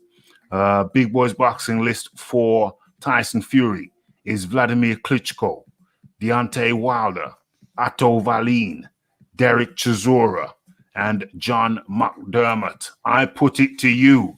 Oh, let's go for Fight Doctor's list. Deontay Wilder and Vladimir Klitschko.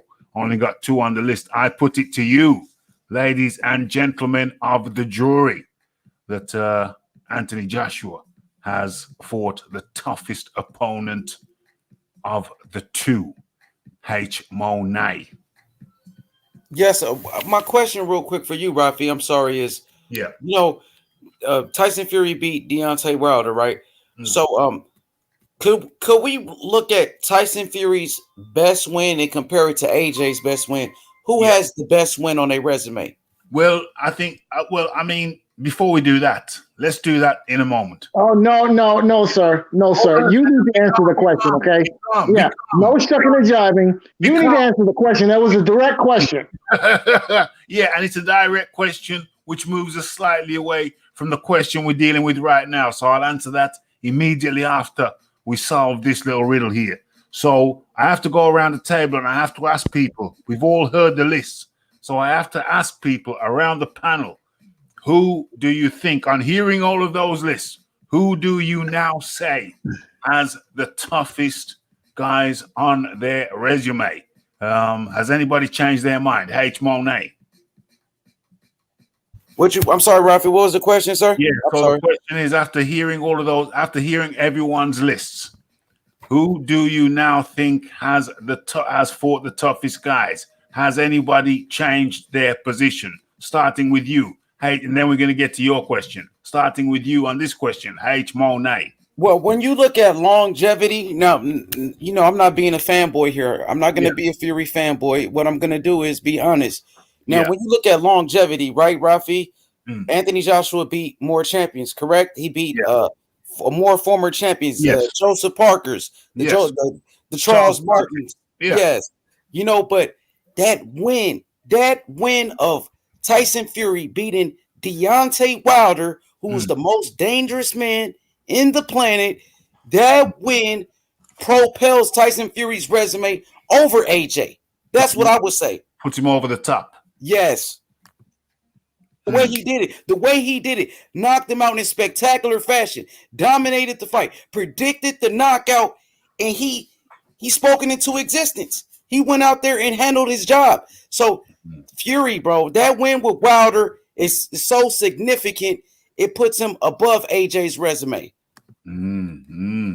Okay, that's an interesting point of view. That's believe it, receive it. That's an interesting point of view, which is noted. So let us move along. Big boys boxing. You've heard all of the lists. Has your position shifted? And if so, why? And if not, why? Well, the original question was who is the toughest, and seems the new question is who's fought the tougher opposition. Yeah, okay. So if you look at the top 5 opponents, I think overall Anthony Joshua does have a better resume against tougher opponents. But when he has faced adversity in a fight, he hasn't dealt with it as well, in my opinion. And like H was saying, that win over Deontay Wilder, who had knocked everybody out. If you look at just the top fight, then Tyson Fury is a couple of levels above Anthony Joshua. So, you know, I have no doubt Anthony Joshua has fought the tougher opposition overall, but he's had to. He's got 3 belts to maintain. Tyson's only had 2 title fights. He's won both of them against current champions. Both of them were long reigning. So, and like I say, he's been through some adversity, comes through it well. So I think Tyson Fury is the tougher fighter, but I don't think he's fought the tougher opposition overall. So when do you, in your book, when do you become a champion? When you beat the champion or when you defend the championship belt, which you have earned? When you beat a champion. Okay. And what happens if you beat the champion but never defend the belt? You lose your belt. Does that make you a lesser champion because you did not defend your belt? Not necessarily. Tyson wasn't allowed to defend his 3 belts that he had, was he? Because he was suspended. So it's not like he ran from the fight. He stuck that stuff up his nose and wasn't allowed to fight. So he stuck that stuff in his veins as well. Veins? Never heard anything about injections. The nandrolone, you have to inject it, don't you? Not if you eat pig's nuts. I'm talking about the PEDs. I'm talking about the nandrolone. As far as I'm aware, you have to inject that shiznix. I'm not going to speculate on something that's never been proven. Well, it was proven. He accepted guilt in a British Boxing Board of Control meeting. He admitted to having nandrolone in a system to get the 2-year suspended, backdated sentence out of the way. Well, he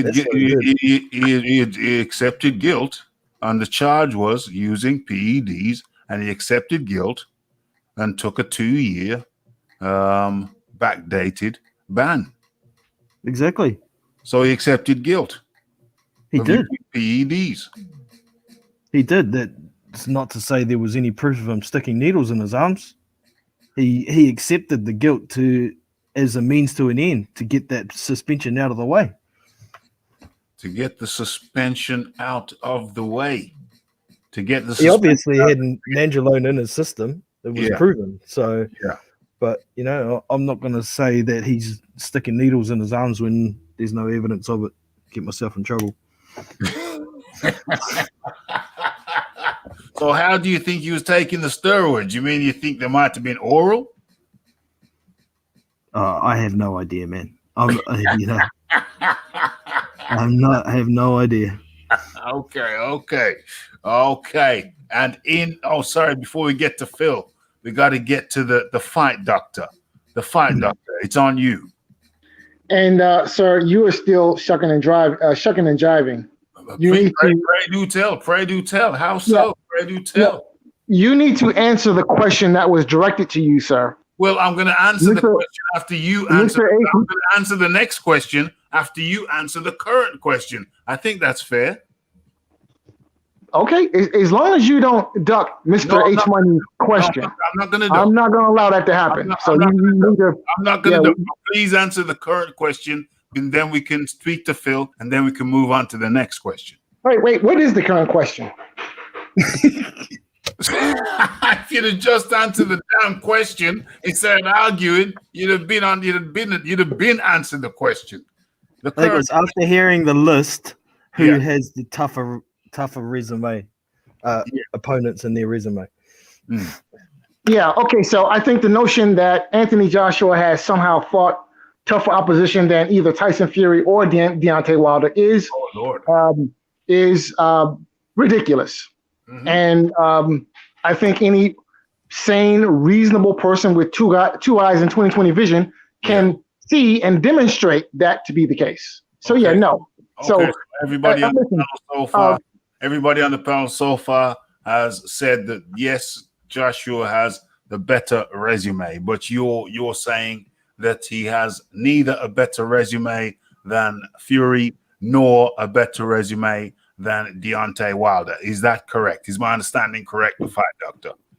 So here's my position. My position is this, that Tyson Fury has fought the tougher opponents and the higher quality opponents.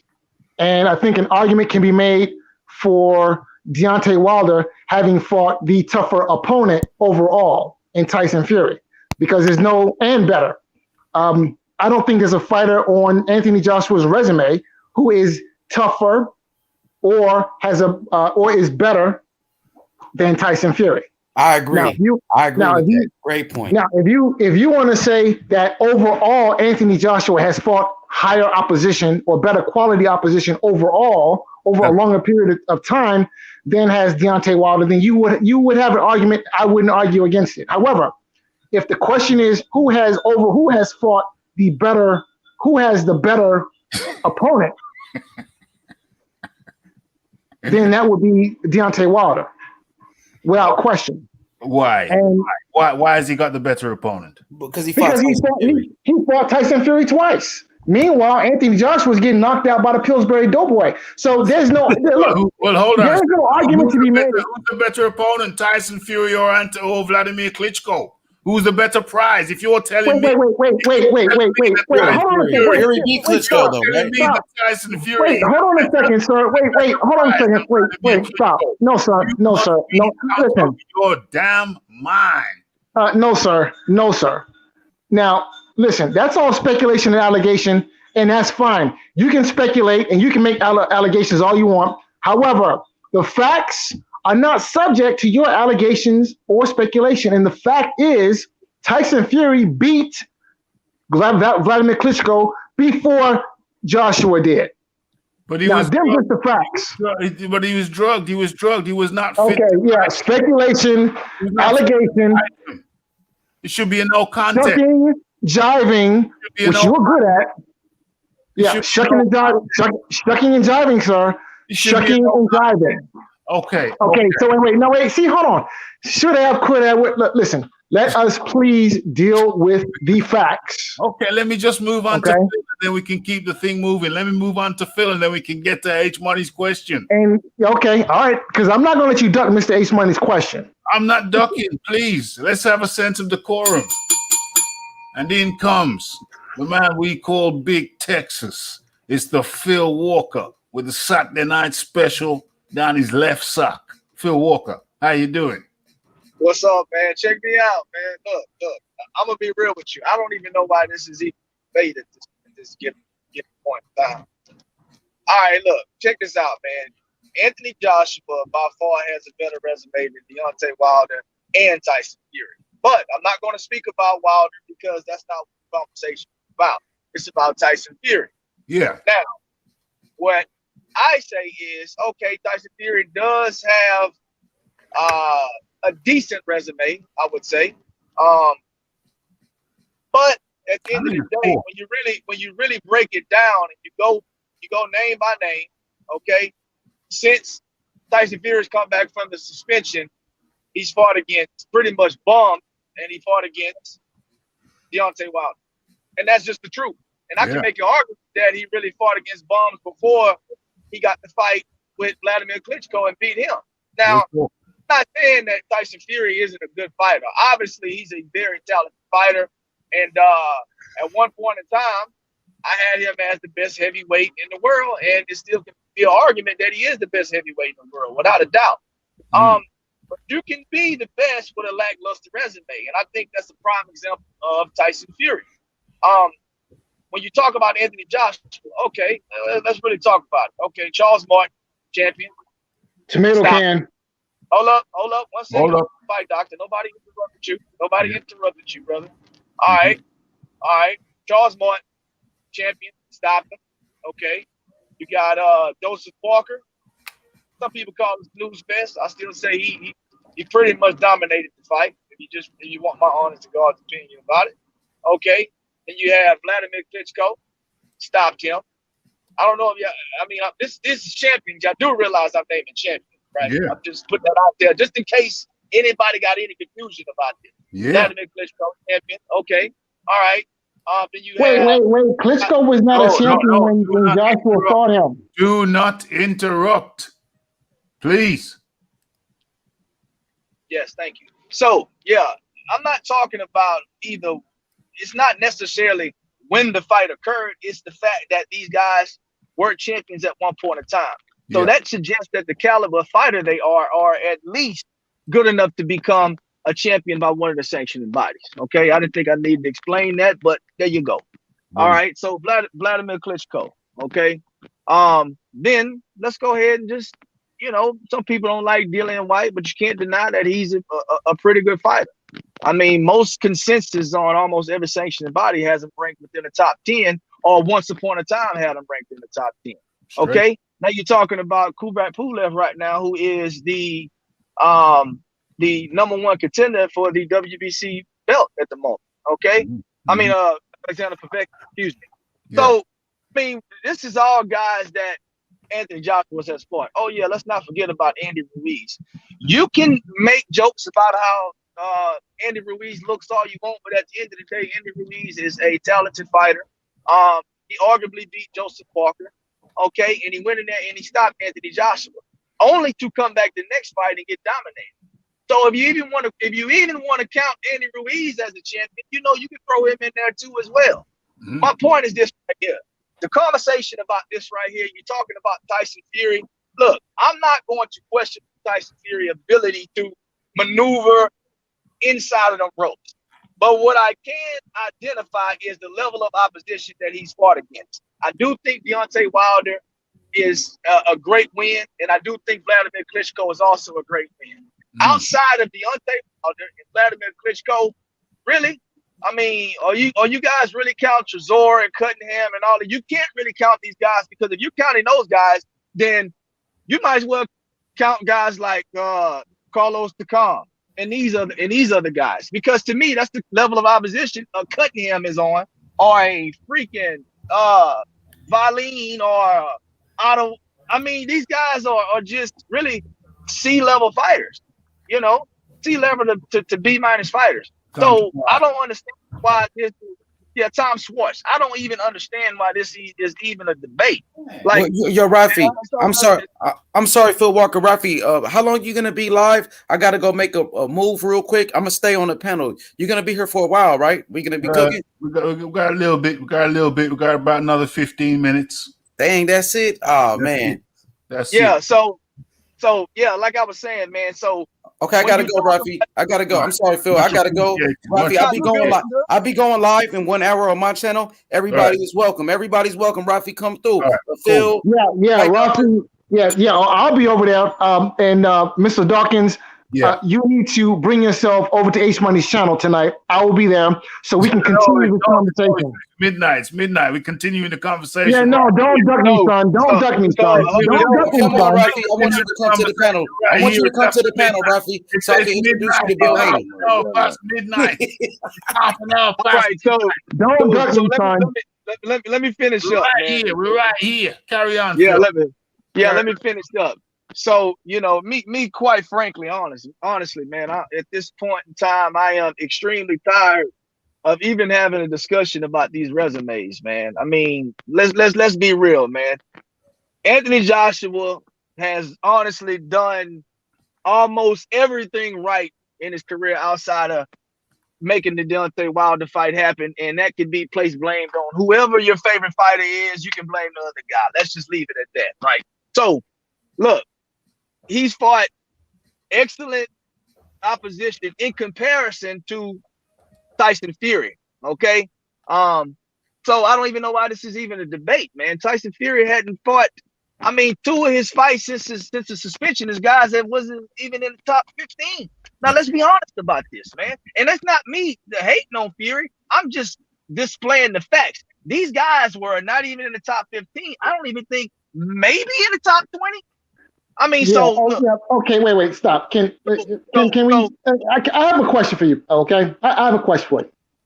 Jesus Christ, what's your question? You got a lot of questions, right, Doctor? I'm gonna let you know. You got a bunch of questions. Name the win on Anthony Joshua's resume. That's better. Name the win on Anthony Joshua's resume. That's better. Vladimir Klitschko. You didn't let me finish my question. Yeah, I'm listening. Name the win on Anthony Joshua's resume that's better than the Deontay Wilder win. Vladimir Klitschko. No, sir. Klitschko was coming off of a lost 18-month layoff. No, sir. Hold up. You want me to name somebody? Okay. And I am going to name Vladimir Klitschko. Period. Like I said, Klitschko coming off a loss and an 18-month layoff. Okay, so let me ask you something. Wait. So hold on. Wait. So my turn to ask the question. Yeah. All right, go ahead. What does coming off a loss have to do with your next fight? What does it have to do with coming off your next fight? Because Anthony Joshua came off a loss against Ruiz, got stopped badly against Ruiz, and came back and dominated him the following fight. What does a loss have to do with your next fight? You can lose and come back and win in dominant fashion. It's been done throughout history plenty of times. Okay, so all right. So where's the question that you wanted to ask? Yeah, that's the question. That's the question. Well, restate the question, please, because you were running on for a second. I didn't quite get the gist of what you were trying to ask. So what exactly are you trying to ask? What's the question that you're trying to ask? Okay, Can I ask the question? Can I ask it? Can I? And let's keep it to one sentence, please. Yeah, one sentence. What's coming off a loss got to do with anything? Nothing. So you raise it. So why raise it, bro? Because here's the deal, right? So here's the deal, right? That you are entitled to your own opinion, but you are not entitled to your own facts. Okay? And context. Wait. I'm answering the question. Context. Yeah, I am. Just because you don't like the answer doesn't mean I'm not answering the question. I'm answering the question. And the fact is, context matters. Okay? It does matter. Context matters. And wait, hold on, let me finish. And the fact of the matter is that in your mind, Anthony Joshua's best win is a guy coming off of a loss in an 18-month layoff. That's Anthony Joshua's best win, and those are the facts. Deal with them as they are. Can I add in something too? Hold up. Let me hold up. Time out. So time out. No, hold up. Now hold on. I got to say your something. question. Now, was that Vladimir Klitschko's first loss? No, it wasn't. It wasn't. Okay, so what relevance does your point have if this man has never lost before? He's lost more than what? Three or four fights. So if this man has, hold up, so 1 second. Hold on, let me finish it. So if this man has lost and regain the title several times, what relevance does that have? He has the capability. I would be more than happy. I would be more than happy to explain the relevance. I'd be more than happy to explain. Right, doctor. So you said context matters. So let me give you context.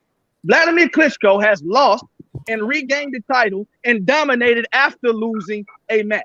Okay, so the point of him having an 18-month layoff or whatever the situation may have been, guess what? His layoff wasn't due to him just not wanting to fight anybody or retiring. His layoff was due to Tyson Fury and his foolery and holding up the straps because he was supposed to get what? The rematch against Tyson Fury. And then the whole them sounds like excuses to me. Hold up. Excuses and apologies. Hold on. You're talking about context, right? So don't make it seem like Vladimir Klitschko was sitting on his ass for 18 months. No, Vladimir Klitschko was very well in the gym preparing for a rematch against Tyson Fury that did not happen. All right. So boom. Yes. Thank you. That's context right there for you. All right. So now let's provide some context. Now wait, hold on. Wait, now we heard you. All right, now we heard your rant. Now it's time for some corrections. Now the first correction is this. Vladimir Klitschko has never lost the heavyweight title and regained it. He's lost it, yes, but he's never regained the heavyweight championship of the world. All right. Okay, that's irrelevant. But go ahead. That's a fact. Now you accuse. Wait, hold on a second. Wait. You accuse Vladimir Klitschko having lost the title and regained it. That's not true because it never happened. That's the first thing. Now let's talk about context. All right. Hold on. Wait, hold on a second. Wait. Because hold on, because we need to get the context straight. He had 2 separate reigns. Vladimir Klitschko had 2 separate reigns, so he must have lost it and regained it. How does he have 2 separate reigns when he lost the heavyweight title to Tyson Fury and never regained it from Tyson Fury? Man, so how does he have multiple reigns? He had belts long. Yeah, we're not talking about belts. No, I'm talking about the heavyweight championship. I'm not talking about belts. The WBO, the IBF, the WBC, the WBA, they do not determine who is or who is not a champion. All right. Now, in terms of Vladimir Klitschko's, hold on. We need to put things in context, right? Now, in terms of Vladimir Klitschko's losses, now let's talk about his losses, who he lost to, and what was the immediate aftermath of those losses, right? Now, loss number 1 came to who did he lose to? I forget the guy's name. Who did Klitschko's first loss come to? You got his resume on the screen. Ross Purity. Ross Purity. Right. So I don't even think I need to go any further with that loss because we all know who Ross Purity is. At least I hope we know who Ross Purity is. And the simple fact that you would lose to Ross Purity speaks volumes. All right. And it gives context and clarity to Vladimir Klitschko and his losses because his next loss comes at the hand, a knockout loss nonetheless. And all these losses came by knockout. Corey Sanders. And the next loss was Corey Sanders, a semi-retired pro golfer. Facts. Context. Okay? Context. His brother had to fight Sanders in a rematch because he was too of a lame to give the man an immediate rematch. Lame. Vladimir Klitschko. When you look up the word lame, it's a picture of Vlad standing there with a chicken grease smile on his face. Trust and believe. Loss number 3 comes at the hands of Lamont Brewster. A good heavyweight, okay, was losing every round until Brewster, I think he uncorked the left hook and basically one punch knocked out Vlad. I mean, for the second time in his career. Lamont Brewster lost to Cliff Etienne, just to let you know. And he should have lost to Kelly Meehan as well, but he got a gift. Context, okay? So when you talk about Vladimir Klitschko's losses, these are the guys he loses to. People who we will not even be talking about in 20 years. People who we will not even be talking about except for the fact that they beat Vladimir Klitschko. Context. Context, okay? And so wait, let me finish. And see, and after all of these losses, right? After all these losses, you know what became of Vladimir Klitschko in the immediate aftermath? The man waddled in obscurity. He was obscure after the Purity loss. He was definitely obscure after the Sanders loss. I mean, everyone thought the man was a joke, and we all thought his career was over. Okay. And then came Emmanuel Stewart. And the same is true after the Brewster fight. In fact, the man was so terrified. The man was so terrified of Lamont Brewster. Anyway, what's your point? My point is, the simple fact of the matter is, this is the guy who Anthony Joshua chose to fight, coming off of a loss and an 18th-month layoff. And you want to talk about it doesn't matter. Yeah, it does matter. That the fact that this man was coming off of a loss. Look who he loses to. Look how he loses. How the hell does it matter that he's coming off a loss? I don't get it. He's lost before and he's come back and won. Also, a unanimous decision loss where he didn't get knocked out like the rest of his losses. Yeah, you know why he didn't get knocked out? You know, I would love to address that. Like, let's talk about that. The man, listen. I'll be more than happy to explain why he didn't get knocked out. You want to know why? Because he didn't come to fight. Listen, the man took the whole night off. He took the whole night off. All night. He refused to engage with Tyson Fury. He absolutely, positively. Vladimir Klitschko, his performance in the Fury fight. Once again, I have to ask you, what is your point? My point is that Anthony Joshua's best win, the best one on his resume, is a guy coming off of a loss and an 18-month layoff.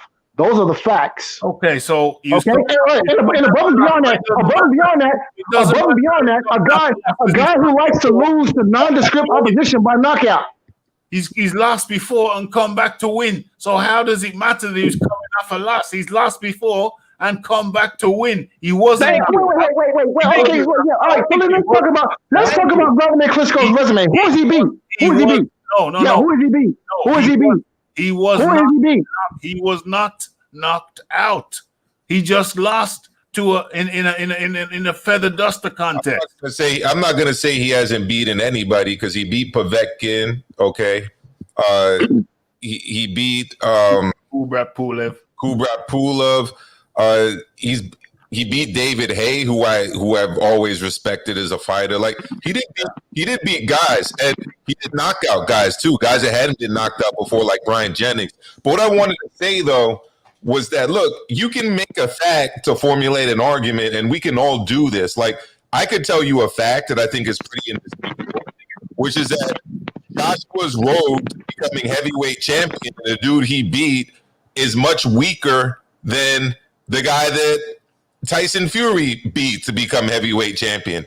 I don't think that's really disputable, but I don't really know how much that has to do with the fact that one is going to beat the other in the ring. Like when I talk about who's going to beat who, it simply comes down to skills, tactics, abilities, the matchup itself. And based on all that, I think that Tyson Fury washes Deontay Wilder. I just do.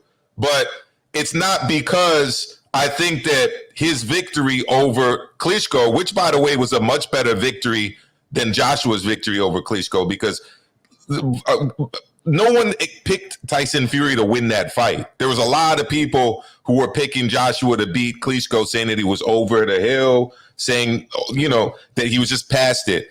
But at the end of the day, I still think that Tyson beats Joshua because of his size, because of his skill. You can look up and down resumes all you want. Like I saw people in the chat dissecting Tyson's losses and Lennox's losses. And the last thing I'm going to say is this.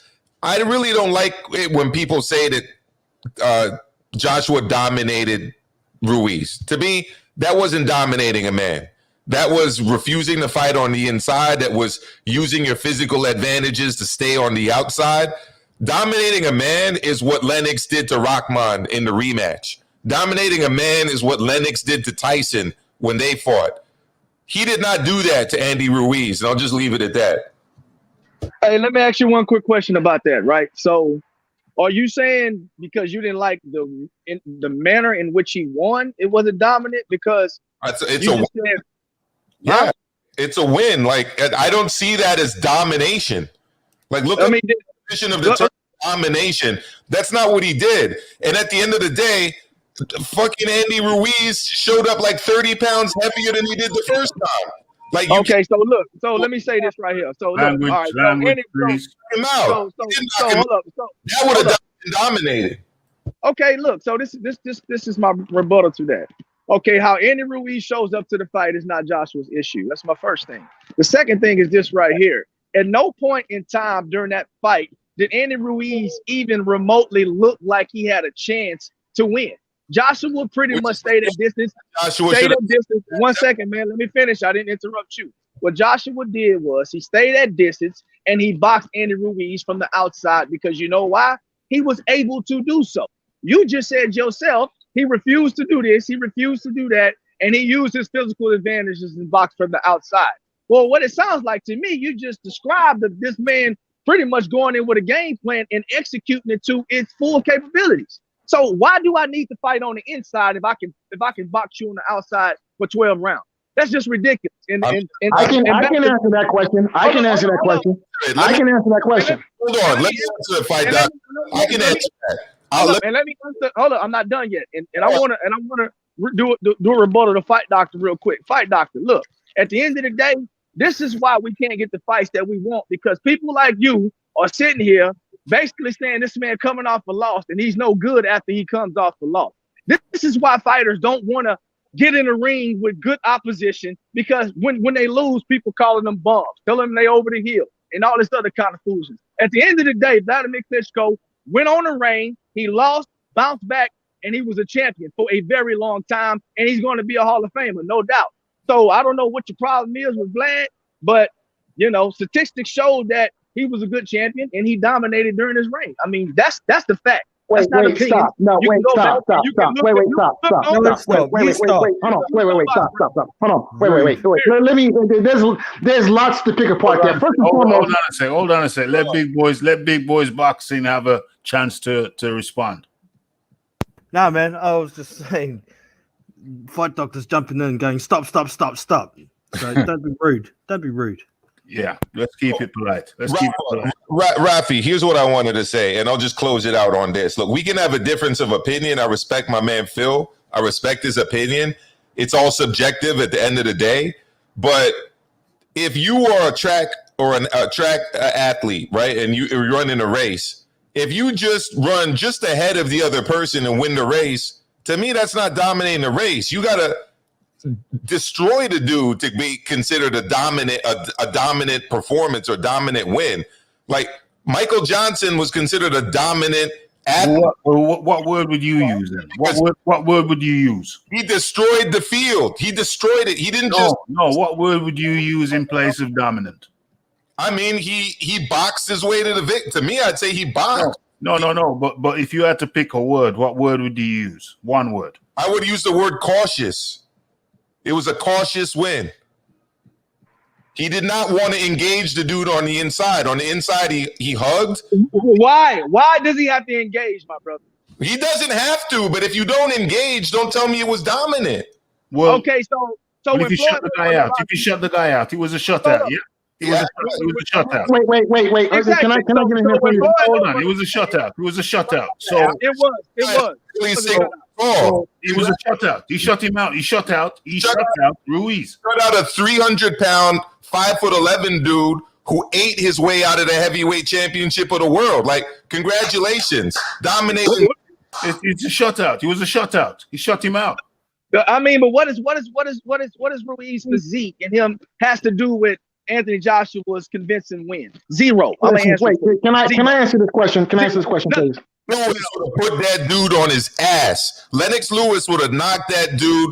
Oh my God! Here we go with this. We talking about it. No, listen, wait. All right, wait. You know what? He has a point, right? So Lennox Lewis,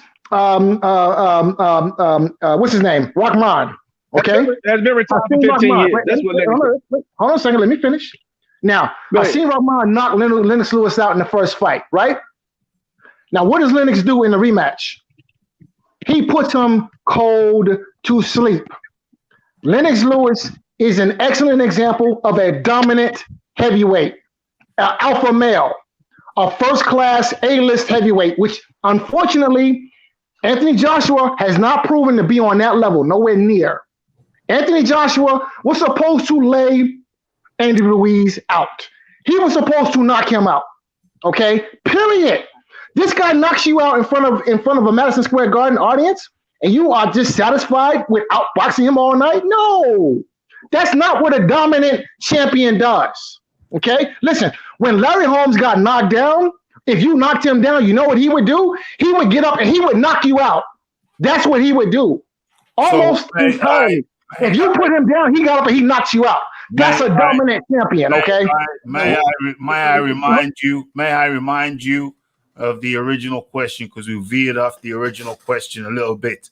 And the original question was basically the original point was to basically question the theory, the presumption, the hypothesis that somehow Tyson Fury is demonstrably tougher than Anthony Joshua. And I say, in order to show that, we look at their resumes, their respective resumes, and I think that most people agree that Anthony Joshua has fought the tougher list of fighters. For Raphael, I'm sorry, man. Hold on a sec. He's fought the tougher list of fighters. When you look at his resume in comparison with Tyson Fury's. Okay. And one thing right here, I'm gonna let you cook real quick. Looking at it. I just want to say this right fast. It's gonna be real quick. Yo, we need to stop comparing these guys to fighters in different eras. Let these guys hold their own era down and compare them to the guys that they're fighting against. That's what we can do. I'm not finna talk about Larry Holmes. I'm not about to talk about Mike Tyson. I'm not finna talk about Lennox Lewis. Anthony Joshua is his own man, and his accomplishments in the era that he fought in. Period. All right, then Okay, well, look, if you're going to accuse Anthony Joshua of being a dominant heavyweight, then it behooves us. I said he dominated Ruiz. Dominated Ruiz. We're also talking about a guy who wants to constantly talk about his legacy and how he wants to be remembered. So last time I checked, when you're talking about a legacy and how you want to be remembered, it's against the greats of whatever it is you decide to do with your profession. But look, I'm not out here trying to question a man's heart or his, toughness or whatever. He's obviously a tough guy. He's Olympic world champion. He went into the sport of boxing as a professional. But having said that, him and his promoter, Eddie Hearn, made it very clear that he never wants to come back to the United States, let alone to New York, after what happened to him here in New York, where I live, at Madison Square Garden, right? Look at what Fury did after he lost at the Staples. He went back into the Lion's Den, being the United States, and took on Deontay Wilder again a second time. And what did he do to him? He knocked his ass out.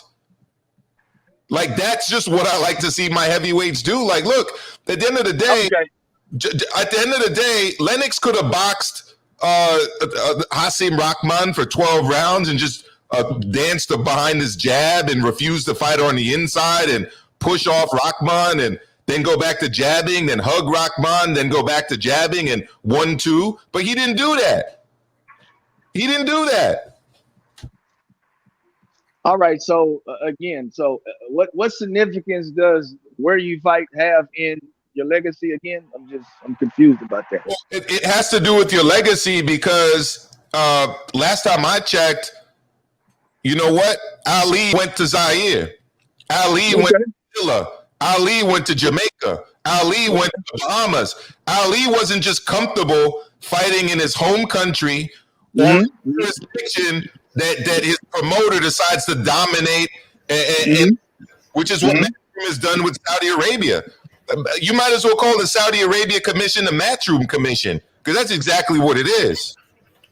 So what is what Muhammad Ali did 40 years ago have to do with what Anthony Joshua was doing in 2021? Zero. Can I answer that question? Can I answer that question, please? Can I answer that question, please? May I answer that question? It doesn't have anything to do. May I answer that question? Yeah, well, you fight at. All right. May I answer the question? Yeah, go ahead. So, in the question about what it's like to fight at home or abroad. Ask Glencoff Johnson, the Jamaican light heavyweight and middleweight of the past few years. The road warrior. Ask him if it matters where you fight. Yeah, that's true. So here's the reason why we bring up the past, fighters from the past, because it is the past is what sets the benchmark. It is what sets the gold standard by which we judge all other fighters in this current era, right? And so, untrue, very untrue. Okay, well, if there's some other means by which we set a standard, please enlighten us. Okay, because if the standards are not set in the past by past greats, then please tell us exactly who sets the standards or by what process are these standards set. Please enlighten us.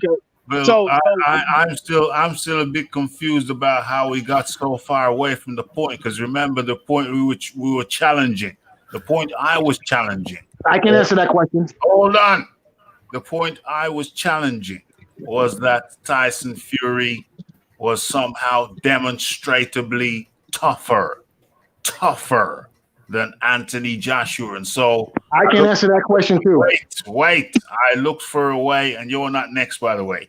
I looked for a way of being able to find out and understand and establish who had fought the tougher opponents. Because if you're tougher, you fought the tougher opponents, right? Okay. And by a majority vote, the vote went to Anthony Joshua, having fought the tougher opponent. So I'm just kind of curious about why then, if one guy fought the tougher opponents, then the other guy gets the accolade of being tougher. It's because how you fight them, it's how you fight them, Raphael. It's not just who you fight; it's how you fight them. That's well, I can't. hold on. No, because a man like Pigeon is next. I can't see how Tyson Fury is demonstrably tougher than Anthony Joshua. And with that, we're going to man like Pigeon. Be careful with the swear words. You know that James Jameson is banking. Is your banker. Every time you swear, it costs James Jameson money. So please bear that in mind and be mindful of your language. In comes the man like Pigeon. Talk to the people. Talk to the people. Them. Yeah, let's go straight in on the Anthony Joshua. Let's look at his resume. This guy has been fighting champions like Parker. We've had Povetkin, who was the regular champ. We've had some really good guys, Klitschko as well. He was the champ. We all know about that. Whatever you think about him and his promotion, he was the champ. Tom Loeffler did a great job for Klitschko. They kept the fights in Germany.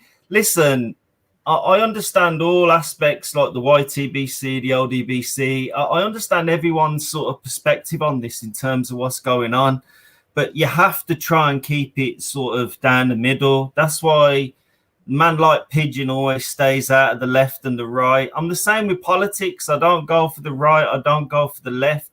If you keep it down the middle and leave it on facts, you're always going to be right. And I think this fight, a lot of people are saying that Fury's beat the man, and the man who beat the man, going back to John L. Sullivan. He feather dusted him down. Yeah, well, this man, like Fury, and that is going on like he's some sort of bad man, and he's this, that, and the other. But listen, he's been done for drugs once. My personal take on the mental health thing. Twice. Well, there you go. My personal take on the mental health thing. Listen, bro, you've never lived in a car in London after you've lost the job in the recession, which I did in 2008. You've not gone from £60 an hour to living in a cardboard box, bro, for 3 or 4 weeks. So get out of here with saying that like you're some mental health case. And then he goes on and he disrespects his wife. He says, I'm sleeping with this woman, I'm sleeping with that woman, I'm getting this disease in my mouth, I'm doing this and I'm doing that. This is not the way a heavyweight champion should act. And personally, I think it's a bad role model. Now, as a white man, I thought, oh, great, we got Fury, we got a white man. I thought, thank God for that. It's a bit of respect, you know. But he's not a good role model. He's a bad role model. And I'm going to put myself on mute now. And I hope AJ knocks him out, bro. Big time. What about a toughness question? People are telling me that Tyson Fury is tougher than Joshua, and I can't see how. PG. I can see how. You can't gauge. I mean, let's be real about it. You can't gauge somebody's toughness. But Fight Doctor, I know you keep talking about these facts, but at the end of the day, you can't gauge toughness. Like, we don't have a toughness gauge like in the corner of the ring. I'm just saying. The toughness gauge. So we don't have a how are you gauging Fight Doctor? How are you gauging Tyson Fury is tougher than Joshua? It's the toughness gauge. Wait, hold on. We don't have a toughness gauge, but what we do have are facts and statistics. Men lie, women lie, numbers do not. Now, what do the numbers say? Hold on. Now, with regard to the toughness question, the quote-unquote toughness question, what do the numbers say? I'll tell you what the numbers say. 0 as opposed to 1. Fury has 0. Joshua has 1. And that is knockout loss. Right? So now we want to gauge how tough someone is. Let's look at that particular statistic. Okay? Because those are the facts and numbers do not lie. All right? 0 for Fury, 1 for Joshua. So let's figure that into our equation when we are calculating how tough each fighter is. Okay, carry on. Yeah, just real quick. Anthony Joshua finished the fight on his feet, and the referee stopped it. So technically, he didn't quit the fight. Okay, wait, stop. Hold on, wait. Now we're making apologies again.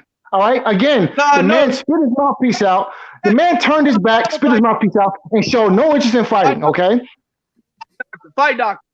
I'm gonna ask you a question. Okay, you keep talking about these facts, but you keep on you straddling the line real close.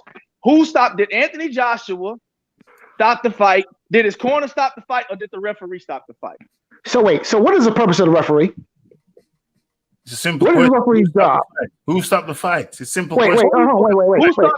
I'm going to listen. I'm in the process of answering the question. Just because you don't like the answer doesn't mean I'm not answering the question. Now, my question to you is: what is the job of the referee? What is the number one job of the referee?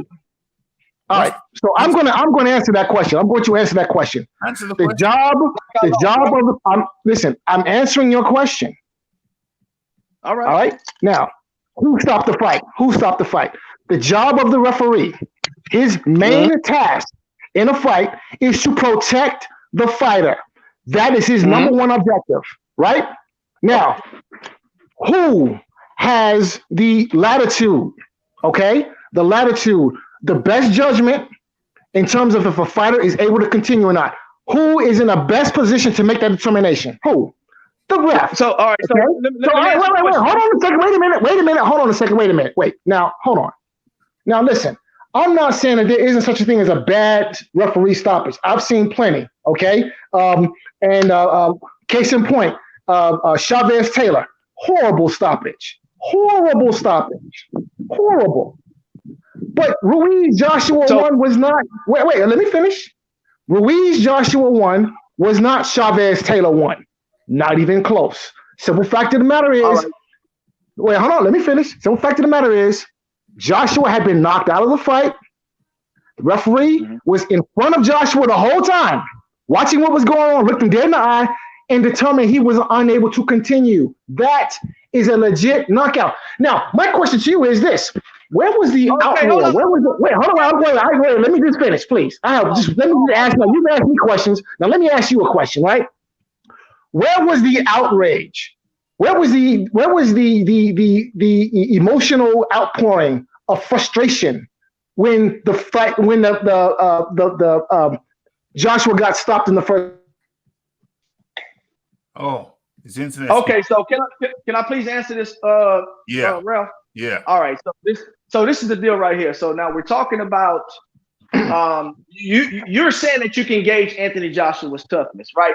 I say, my opinion is no way to gauge any human being's toughness because it's practically impossible, right?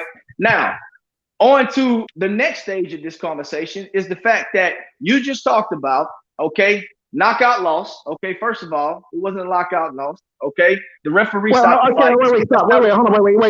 No. First, let's deal with the facts. It was a knockout. Now, on the record, if you look at Anthony Joshua's record, the first Ruiz fight is recorded as a knockout loss. Let's deal with the facts, sir. Look, thank you. Technical knockout. Thank you. So let me finish. Fight doctor, please don't interrupt, thank you. All right. So, like I said, you said a knockout loss. Okay. Now you're gauging Anthony Joshua's toughness off of that particular instant in that fight. Well, I say this to you right here, my brother. If you want to look at the facts was Anthony Joshua did not say he did not quit in that fight. Anthony Joshua's corner did not quit in that fight. The referee stopped the fight. Okay? Those are the facts. TKO, it was a technical knockout, decision made by the referee. You get no argument from me right there. Now, I'll bring this to you right here. At the end of the day, okay, when you talk about toughness, and a referee has to step into a fighter's corner. Hold on. If a referee has to step into a fighter's corner and stop the fight, you know why? It's because guess what? He's protecting the fighter. It's because he's protecting the fighter from himself. Phil. So if you want to talk about toughness, time out, man. Don't interrupt me, bro. If you want to talk about toughness, if anything, Anthony Joshua was willing to continue the fight. So guess what? If you don't quit, you don't quit, bro. The referee stopped it. The referee saved him from himself. He quit. That's the fact of the matter. That's the fact of the matter. We have a different perspective on the facts because I've watched that fight multiple times. It happened right here at the Garden where I was. He spit out his mouthpiece. He spit it out. Bingo. He got his mouthpiece back in. His mouthpiece back in. He went into his corner. He said, okay, let's go. And then he was asked if he wanted to fight. He was non-responsive. His arms were slumped over the ropes. He did not want the referee. And the referee stopped the fight. He said yes. He did not. When he was asked if he wanted to fight, he said yes. He said, let's go. Let's go back to this. Fury was knocked out almost by Wilder, got up, showed the referee he wanted to fight, said yes, nodded his head, move this way, move that way. Joshua spit out his mouthpiece, got up, was slumped over the top rope, and gave no physical indication that he wanted to continue to fight. None at all. I can make an argument. I can make an argument when Fury got up from the referee. He used the referee to try and balance himself, and the referee slapped his hands down. So, I mean, we can sit here and split hairs on this, but at the end of the day, this is the facts. The referee stopped the fight. Anthony Joshua did not quit, and his corner did not throw it in. Now, if so I think the question that you need to answer, No, let Phil finish. If the perception is in your heart and soul that you feel like Anthony Joshua will quit, then hey, that's your prerogative. That's your heart and soul. I'm not going to argue with that. Yeah, but by a factual standpoint, Anthony Joshua had to be saved.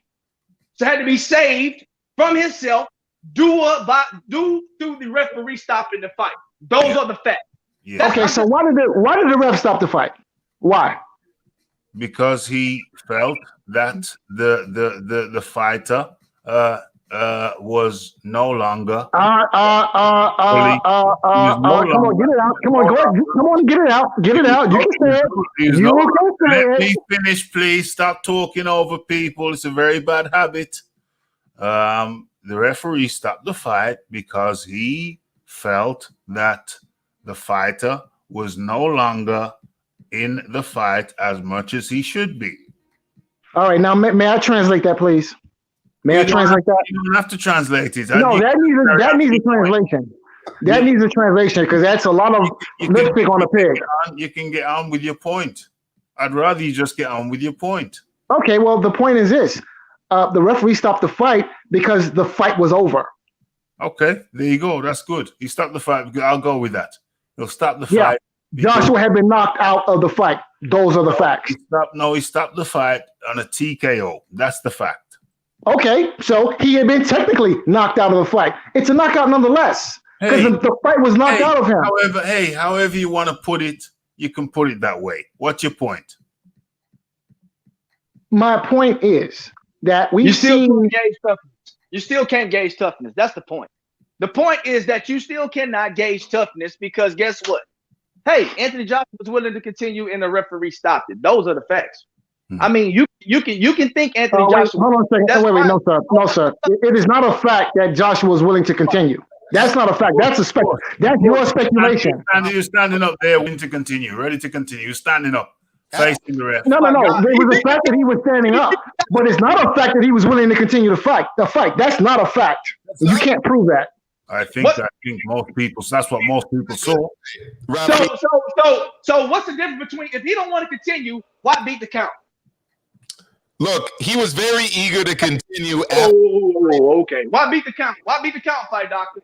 If you don't want to fight no more, just stay down and take the count. Always do that. They always get up at 9 and want to show that they got up, knowing fully well the referee's going to stop the fight. Come on. That's opinion, though. Look, I have a better question. If he wanted to continue to fight, why spit out your mouthpiece? That's your opinion. To fight. Wait, that's not my opinion. That's what happened. And the question is, if you want to continue fighting, why spit out your mouthpiece? If you want to continue fighting, what does Corrales have to do? What does Diego Corrales have to do with Anthony Joshua? Nothing. The question is, did Corrales quit when he spat out his gum shield against Castillo? No, because his arms weren't slumped over the rope and he wasn't non-responsive when the referee was asking if he wanted to continue the fight. But anyway, listen, let's get back to the point. The point is that I think we've myth busted this theory that Tyson Fury is somehow tougher than Anthony Joshua. He's done nothing. He's done nothing to demonstrate that he is tougher than Anthony Joshua. Maestro. I think that it's fair to say that this is an unknown, and we're only really going to know the answer to this when they fight each other. Look, Tyson Fury got off the canvas to finish a fight. Guess what? Joshua got off the canvas to finish a fight. He got off the canvas against Klitschko. He got hit by guys like Dillian White and came back to finish strong. So we don't really know the answer to this. My issue is more with just like the statements that are quote unquote facts about that he wanted to finish a fight, or that him beating up a 300-pound Andy Ruiz was like some super impressive performance. Like, it is what it is. Like, he got these wins. Let's just leave it at that. Fury's got a lot of ugly wins too, and I'm looking forward to the fight. And Rafi, I think the question's a good question, but really the only way we can answer this is by watching the fight, which I know we all will. Well, obviously we know that, but obviously I'm asking the question as a content creator to stimulate discussion. That's what we do. That's what we do as content creators. We discussion tonight, I think. So look, this is Maestro. This is the thing right here, Maestro. I'm not saying that it's a fact he wanted to continue. What I stated was this right here. It was a fact that Anthony Joshua beat the count. Okay, he stood up and the referee called the fight off. That's a fact. That's the fact. That's all I'm saying. That's what you're saying. I agree with you 100%. 100. Yeah, that's all I'm saying. Now, whether somebody think he didn't want to continue, that can't be proven. Just like I said from the beginning, there's no way to prove who's the tougher guy. Okay, it's no way. Nobody has a gauge meter in the corner that's gonna say, "Oh, this guy's 5% more tougher than this guy next to him." It don't work like that. At the end of the day, I agree with what you just said. We gotta watch these guys fight. Period. Yeah, Big Boys Boxing makes a very good point. He says Fury got up after being floored by the heaviest hitter in the division. Case closed for Mike. But I have to respond. Is Wilder the heaviest proven puncher? Is Wilder? How can we judge Wilder to be the heaviest puncher when his resume is rather threadbare? How can we judge a man as being the heaviest puncher when he hasn't been in against the heaviest competition? The fight doctor. Yeah. So, yeah, that's all apology. No, it's no apology. It's a question. It's apology. Question: how can we judge a man to be the heaviest puncher in the division where he has not fought the heaviest competition or the strongest competition? Yeah. So, the fact of the matter is that Wilder has starched the same level of opposition that Joshua has starched, but looked better doing it, to be completely honest. Absolutely not. Absolutely not. Out of their common opponents, that's a fallacy. Out of their common opponents, Anthony Joshua has stopped more of them quicker. Yeah, but I think what he's saying is that like the Brazil knockout by Deontay was much more. One. That's the one. That's the only one. Wait, no. I'm sorry, but no. Wait. Hold on, no. There are several. There are several knockouts. Wait. Hold on. Wait. The only guy out of their punch. The only guy out of their common opponents that Deontay Wilder has stopped earlier. Wait. Hold on. Wait. Hold on. Deontay Wilder has made his name off of one punch knocking out guys. All right. He has one punch starched a bunch of guys and done it in highlight real fashion. Okay? I'm sorry. Look, out of their common opponents, listen to what I'm saying. Out of Anthony Joshua and Deontay Wilder's common opponents, Anthony Joshua has stopped them, more of them, quicker than Deontay Wilder. The only one Deontay Wilder stopped quicker was Breezel. Sir, listen. The simple fact of the matter is this, that Joshua and Wilder have a different approach, okay? Now, how many of those guys? Now you're switching it up. You said that you started off saying that Deontay Wilder finished off their common opponents quicker. I did not know. That's what you. No, sir. That's what you said. I told you. No. That was your straw man argument. Wait. No, sir. That was your. No, sir. That was your straw man argument. I never made that argument. The argument I'm making, if I may finish,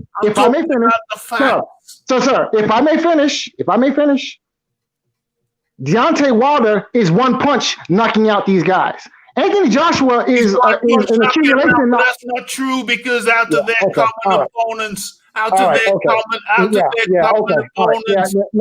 sir. Like I said, the argument that I've made is that in Deontay Wilder stopping these guys, he's done it and looked better doing it. Okay, because he's one punch knocking out these guys. Anthony Joshua isn't one punch knocking out anybody. Out of their common opponents, Anthony Joshua has finished them faster.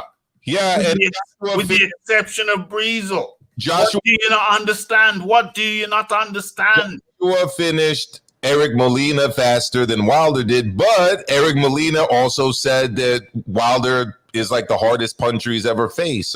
But Joshua finished him faster, bro. I'm just telling you what Eric Molina said. I can show you. Listen, at the end of the day, the fact that Joshua has better boxing skills and is able to put his hands on his opponents quicker than Deontay Wilder does not negate the fact that Deontay Wilder is the bigger puncher and the better puncher, in my opinion, and definitely produces the highlight reel knockouts more so than Joshua. Calm down, man. Calm down. Calm down. You're not getting it, though. You're not getting it because what I'm saying is that Wilder established those things you said against poorer opponents, my friend. Exactly. And AJ has a 95%. Now, listen. AJ has a 95% KO record, bro. So you trying to make out that AJ can't knock people out is like saying the moon is made of cheese.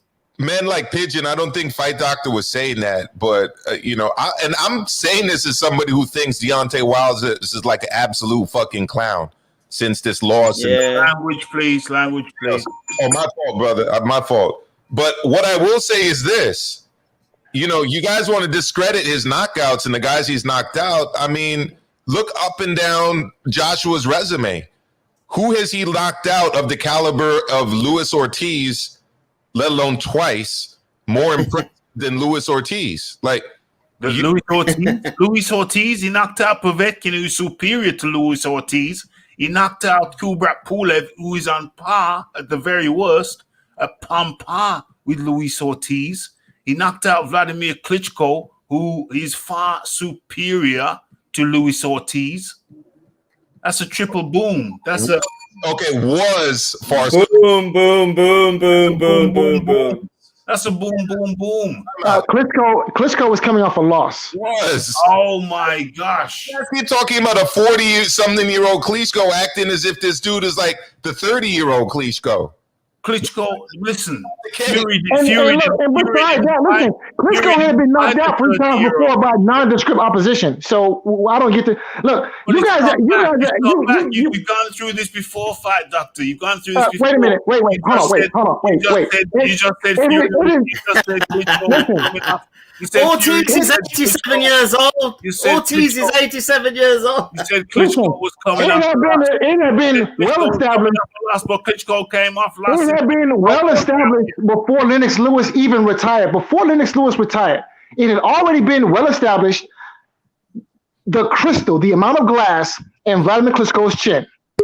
Nobody disputes that Klitschko's chin is made out of glass. Okay, so knocking out Vladimir Klitschko. Wait, hold on.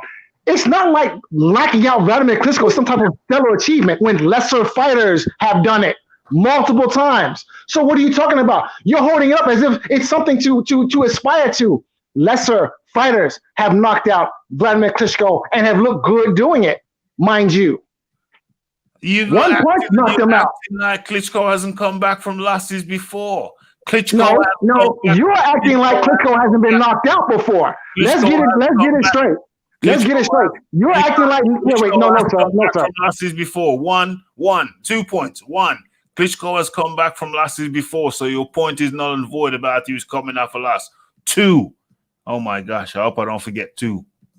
2. You're trying to somehow double dip with your argument. On the one hand, you're saying that Klitschko was a great win for Tyson Fury. And then on the other hand, you're saying that Klitschko was not a great win for Anthony Joshua. It don't make no I'm sorry, sense. Sir. But wait a minute. You've never heard me say that. Wait, stop. Hold on. Wait, stop. Hold on. No. You have never heard me make the argument, sir. You have never heard me make the argument that beating Vladimir Klitschko was a great win. I have never made that argument with regard to Tyson Fury. That is another one of your straw man arguments that you like to throw up and tear down. That's not a straw man argument. That's not a straw man. Learn the definition of straw man argument. You have never heard me say that, sir. I've never said that beating Vladimir Klitschko was a great win for Tyson Fury. What I did say is that it's better than anything Anthony Joshua has managed to do to date, and that's true. That's true. Better than anything Anthony Joshua has done today. No, because Anthony Joshua did it clean. So I rate that higher. Again, speculation and allegation, which you are very short on the facts, though. That's very You're sounding like Huckleberry Finn.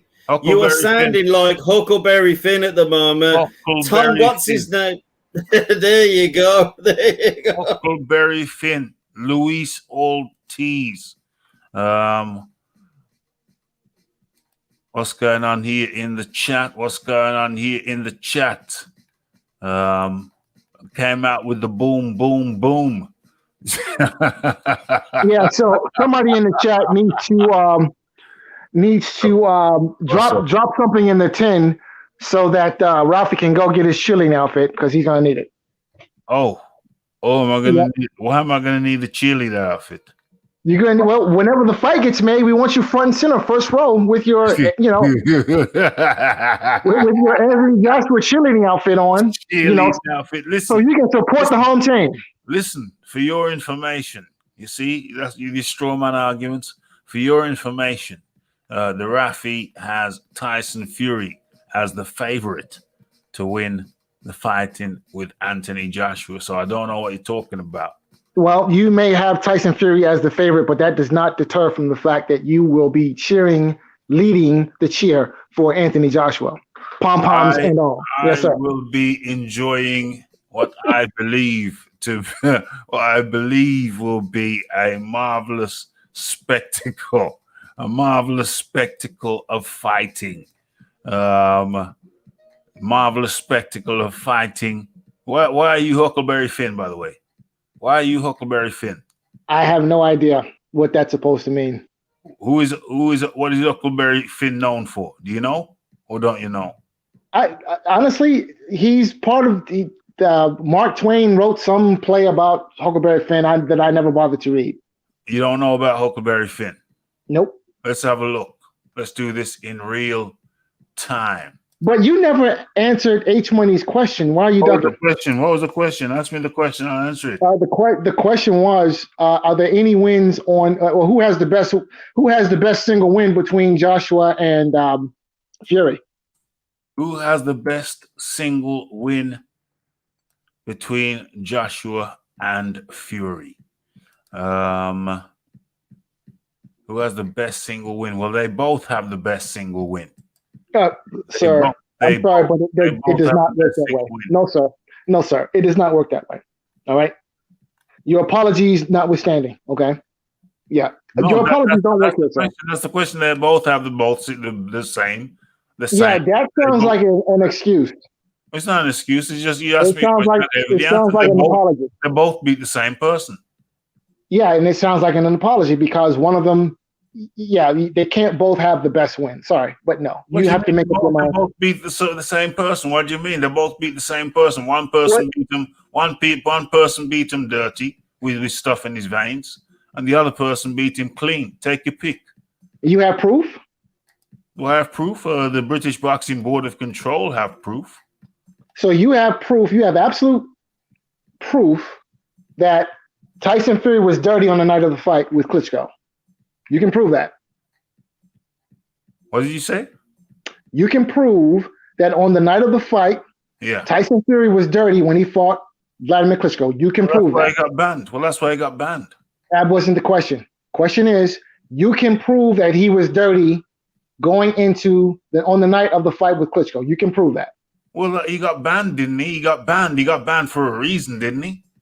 My question is, all I can tell you is that he got banned for a reason. So then you can't prove that he was dirty on the night of the Klitschko fight. You can't prove that, yes? Listen, I wasn't there. I wasn't there taking the samples, my friend. No, I was not there taking the samples. All right, you were at home putting up your Anthony Joshua posters on the wall, right? Okay, got you. Okay, I got you. Yeah, man. Well, you know when people finally come clean. Thank you, sir. You know when people accuse people of something, they're probably doing it themselves. So that's just the way. That's just the way that go. Exactly. OMG. Okay, I'm trying to look up this thing about Huckleberry Finn.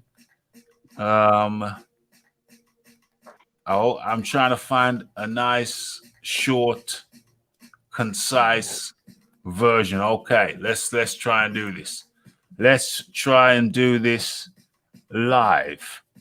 Let's drop that and bring up this. Let's have a look. Let's have a look. Let's have a look. We're gonna have to resize that for show. For show. Let's get this bigger. Okay. Okay. Okay.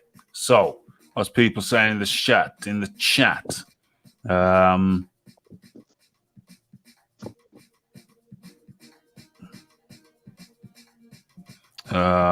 No, I wasn't holding the cup the Fury peed in for the test. So how the hell am I gonna know? How the hell am I gonna know? Let's have a look at this. Okay, so Huckleberry Finn is a fictional character created by Mark Twain, who first appeared in the book The Adventures of Tom Sawyer, and is the protagonist and narrator of its sequel, The Adventures of Huckleberry Finn. He is around 12 or 13 years old during the former, and a year older, 13 or 14, along there. Okay, at the time of the latter. Okay, so characterizations, inspirations. What is this? Huckleberry Finn is the son of the town's vagrant drunkard. Huckleberry Finn is the son of the town's vagrant drunkard. Pap Finn, sleeping on doorsteps when the weather is fair, in empty hogsheads during storms, and living off what he receives from others. Huck lives the life of a destitute vagabond. The author metaphorically names him the juvenile pariah of the village and describes Huck as idle and lawless and vulgar and bad, qualities for which he was admired by all other children in the village, although their mothers cordially hated and dreaded him. Huck is the archetypal innocent, able to discover the right thing to do despite prevailing theology and prejudiced mentality of the South of the era. The best example of this is his decision to help Jim escape slavery, even though he believes he will go to hell for it. His appearance is described. His appearance is described in The Adventures of Tom Sawyer. He wears the clothes of full-grown men, which he probably received as charity, and Twain describes him. He was fluttering with rags. He has torn, broken hat and trousers supported with only one suspender. Even Tom Sawyer sees him as the banished romantic. Okay, this could go on forever. Huck has a carefree life free from social norms or rules, stealing watermelons and chickens and borrowing boats and cigars. Due to his unconventional childhood, Huck has received almost no education. At the end of The Adventures of Tom Sawyer, Huck is adopted by widow Douglas, who sends him to school in return for his saving her life. Finn learns enough to be literate and even reads books for entertainment. His knowledge of history as related to Jim is wildly inaccurate but hilarious. He is not specified. He is being wrong on purpose. It is not specified if he's being wrong on purpose. Okay, this is fascinating. It almost got me wanting to read it. In the end, however, Jim gains his freedom through Miss Watson's death, as she's freed him in her will. Pap is revealed, has died in Huck's absence, and although he could safely return to St. Petersburg, Huck plans to flee west to Indian territory. Okay, that's interesting. I'm only slightly the wiser. Huckleberry Finn seems like an interesting read. I've never read it myself, but I may do. Okay, so what's going on? So I have a question. I feel bad for saying it now. What the hell did it mean in the first place? So I have a question. First place. Okay. What does any of this have to do with the price of tea in China? Right? I don't know. But now, I tell you what. I'm going to pose an even better question to the person who made the comment about Huckleberry Finn. Now, well, no, he said he feels bad for saying it now. Laughing out loud, yeah. If he's not, did he say laugh out loud? Oh yeah, he does say that. Yeah. So let me pose. Red Glove Milton says, if I'm not mistaken, Finn got paid to paint a fence, but he tricked his friends into doing it for him. So you're a crafty fella. I think you're a crafty fella. That's what I'm getting. I think that's the suggestion. Well, so here's the deal, right? So we're talking about a piece of fiction. Now, me personally, I don't read fiction, right? All right. Now, so Mark Twain wrote this book, yes? Yeah. And I guess the person who made the Huckleberry Finn comment, he likes to read fiction. Well, so my question to him is, has he ever heard of an author named Alex Haley? That would be my first question. Alex Haley, yes. So Alex Haley, all right, he wrote a book, all right, which I have read. Yeah. Name of that book It's called The Autobiography of Malcolm X. Okay. Now, while that guy is reading fiction about a grifter who wears raggedy clothes, the Fight Doctor is reading nonfiction about one of the greatest human beings who ever lived. So that's the difference between the type of material I read and the type of material the person who made that comment reads. Yeah. All right. So just to give everyone an idea of his thought processes versus my thought processes. Okay. So we see a difference in type of reading material. But you know, it's interesting because I never read about Huckleberry Finn, but we got a little bit of an insight there. So you get boxing, info, discussion, and more. Okay, so we talked about toughness. How do you measure toughness?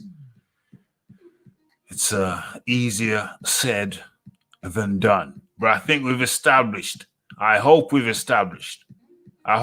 questioned this toughness question.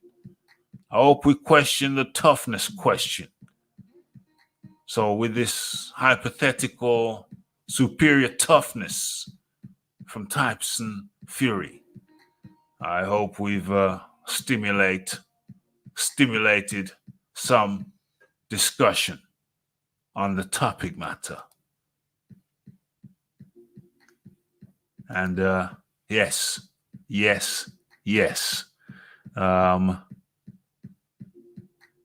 had a good one. I think it was an enjoyable one. I hope everyone will smash that like button. Everyone who enjoyed it, smash that like button, hit that subscribe button, hit that share button. We're joined by the cast of many, almost too many to mention. Who do we have? We had the Phil Walker. We had the Fight Doctor.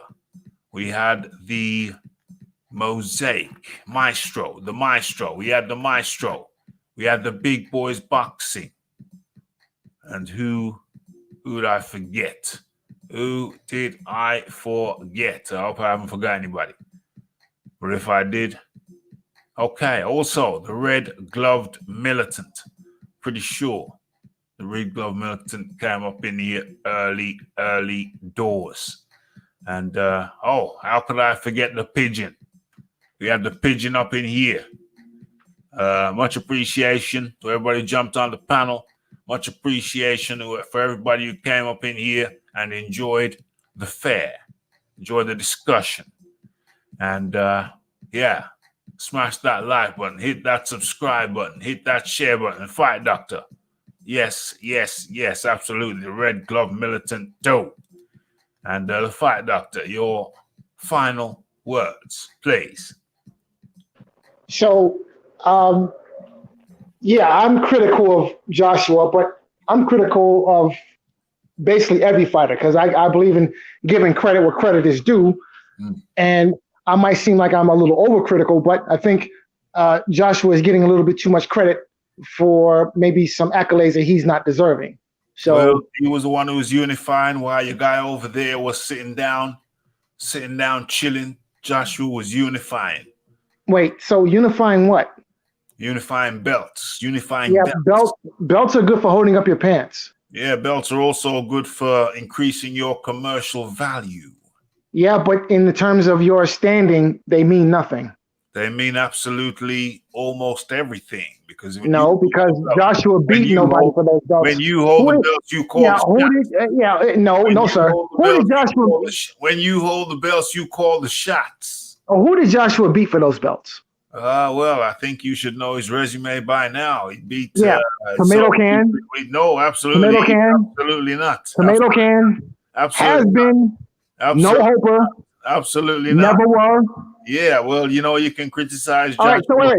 I tell you what. Joshua for unifying, but you got a guy over there. So wait, hold on.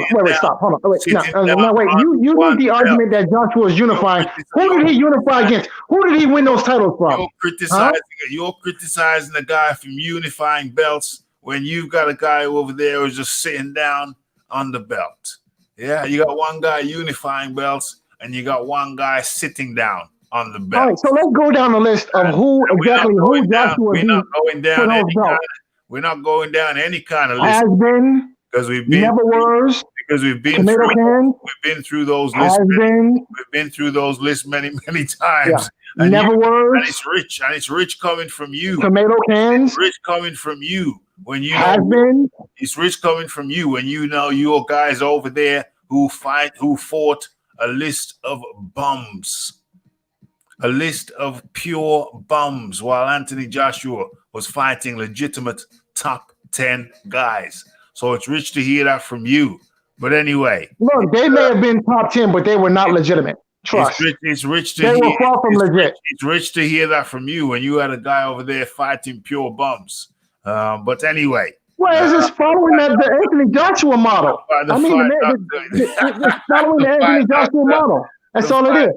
You're just crazy. And, can I play with madness? I do on a weekly basis. And so that was the Fight Doctor. A Fight Doctor, it's always good chopping it up with you. And can I play with madness? Yes, I do on a weekly basis. I mean, you got a man over there. You got a man over here unifying belts. You got a man over there sitting on belts, sitting on his belt, and didn't want to fight nobody.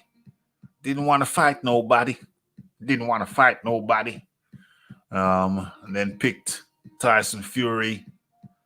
Thought it was a cherry, but the cherry exploded in his face. Cherry exploded in his face. It was an explosive cherry. OMG.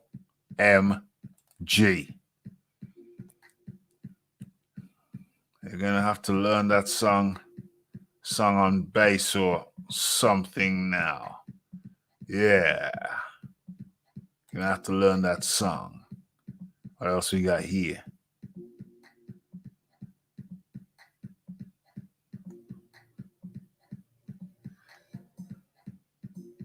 Who ducks 1/10 of a billion? Dime. Okay. So that's it. We've done it. I hope you enjoyed it as much as I. Can I play with madness? Certainly gone longer than I anticipated, but I guess because I had a chilled out day. I had a lot more NRJ. So I just kept on going since there was so much craziness going on and so much interesting dialogue. It was a good one. I enjoyed it, and I trust you did too. So it's the Raphael Dawkins. It's the Combat Radio. It's the like. It's the subscribe. It's the comments. It's the shares. And it is the hitting that bell icon to stay updated with news and notifications. And don't forget about what? Don't forget about the live show. Don't forget to follow me on Twitter. It's Raphael Dawkins, Combat Radio. I'm out. Blessed.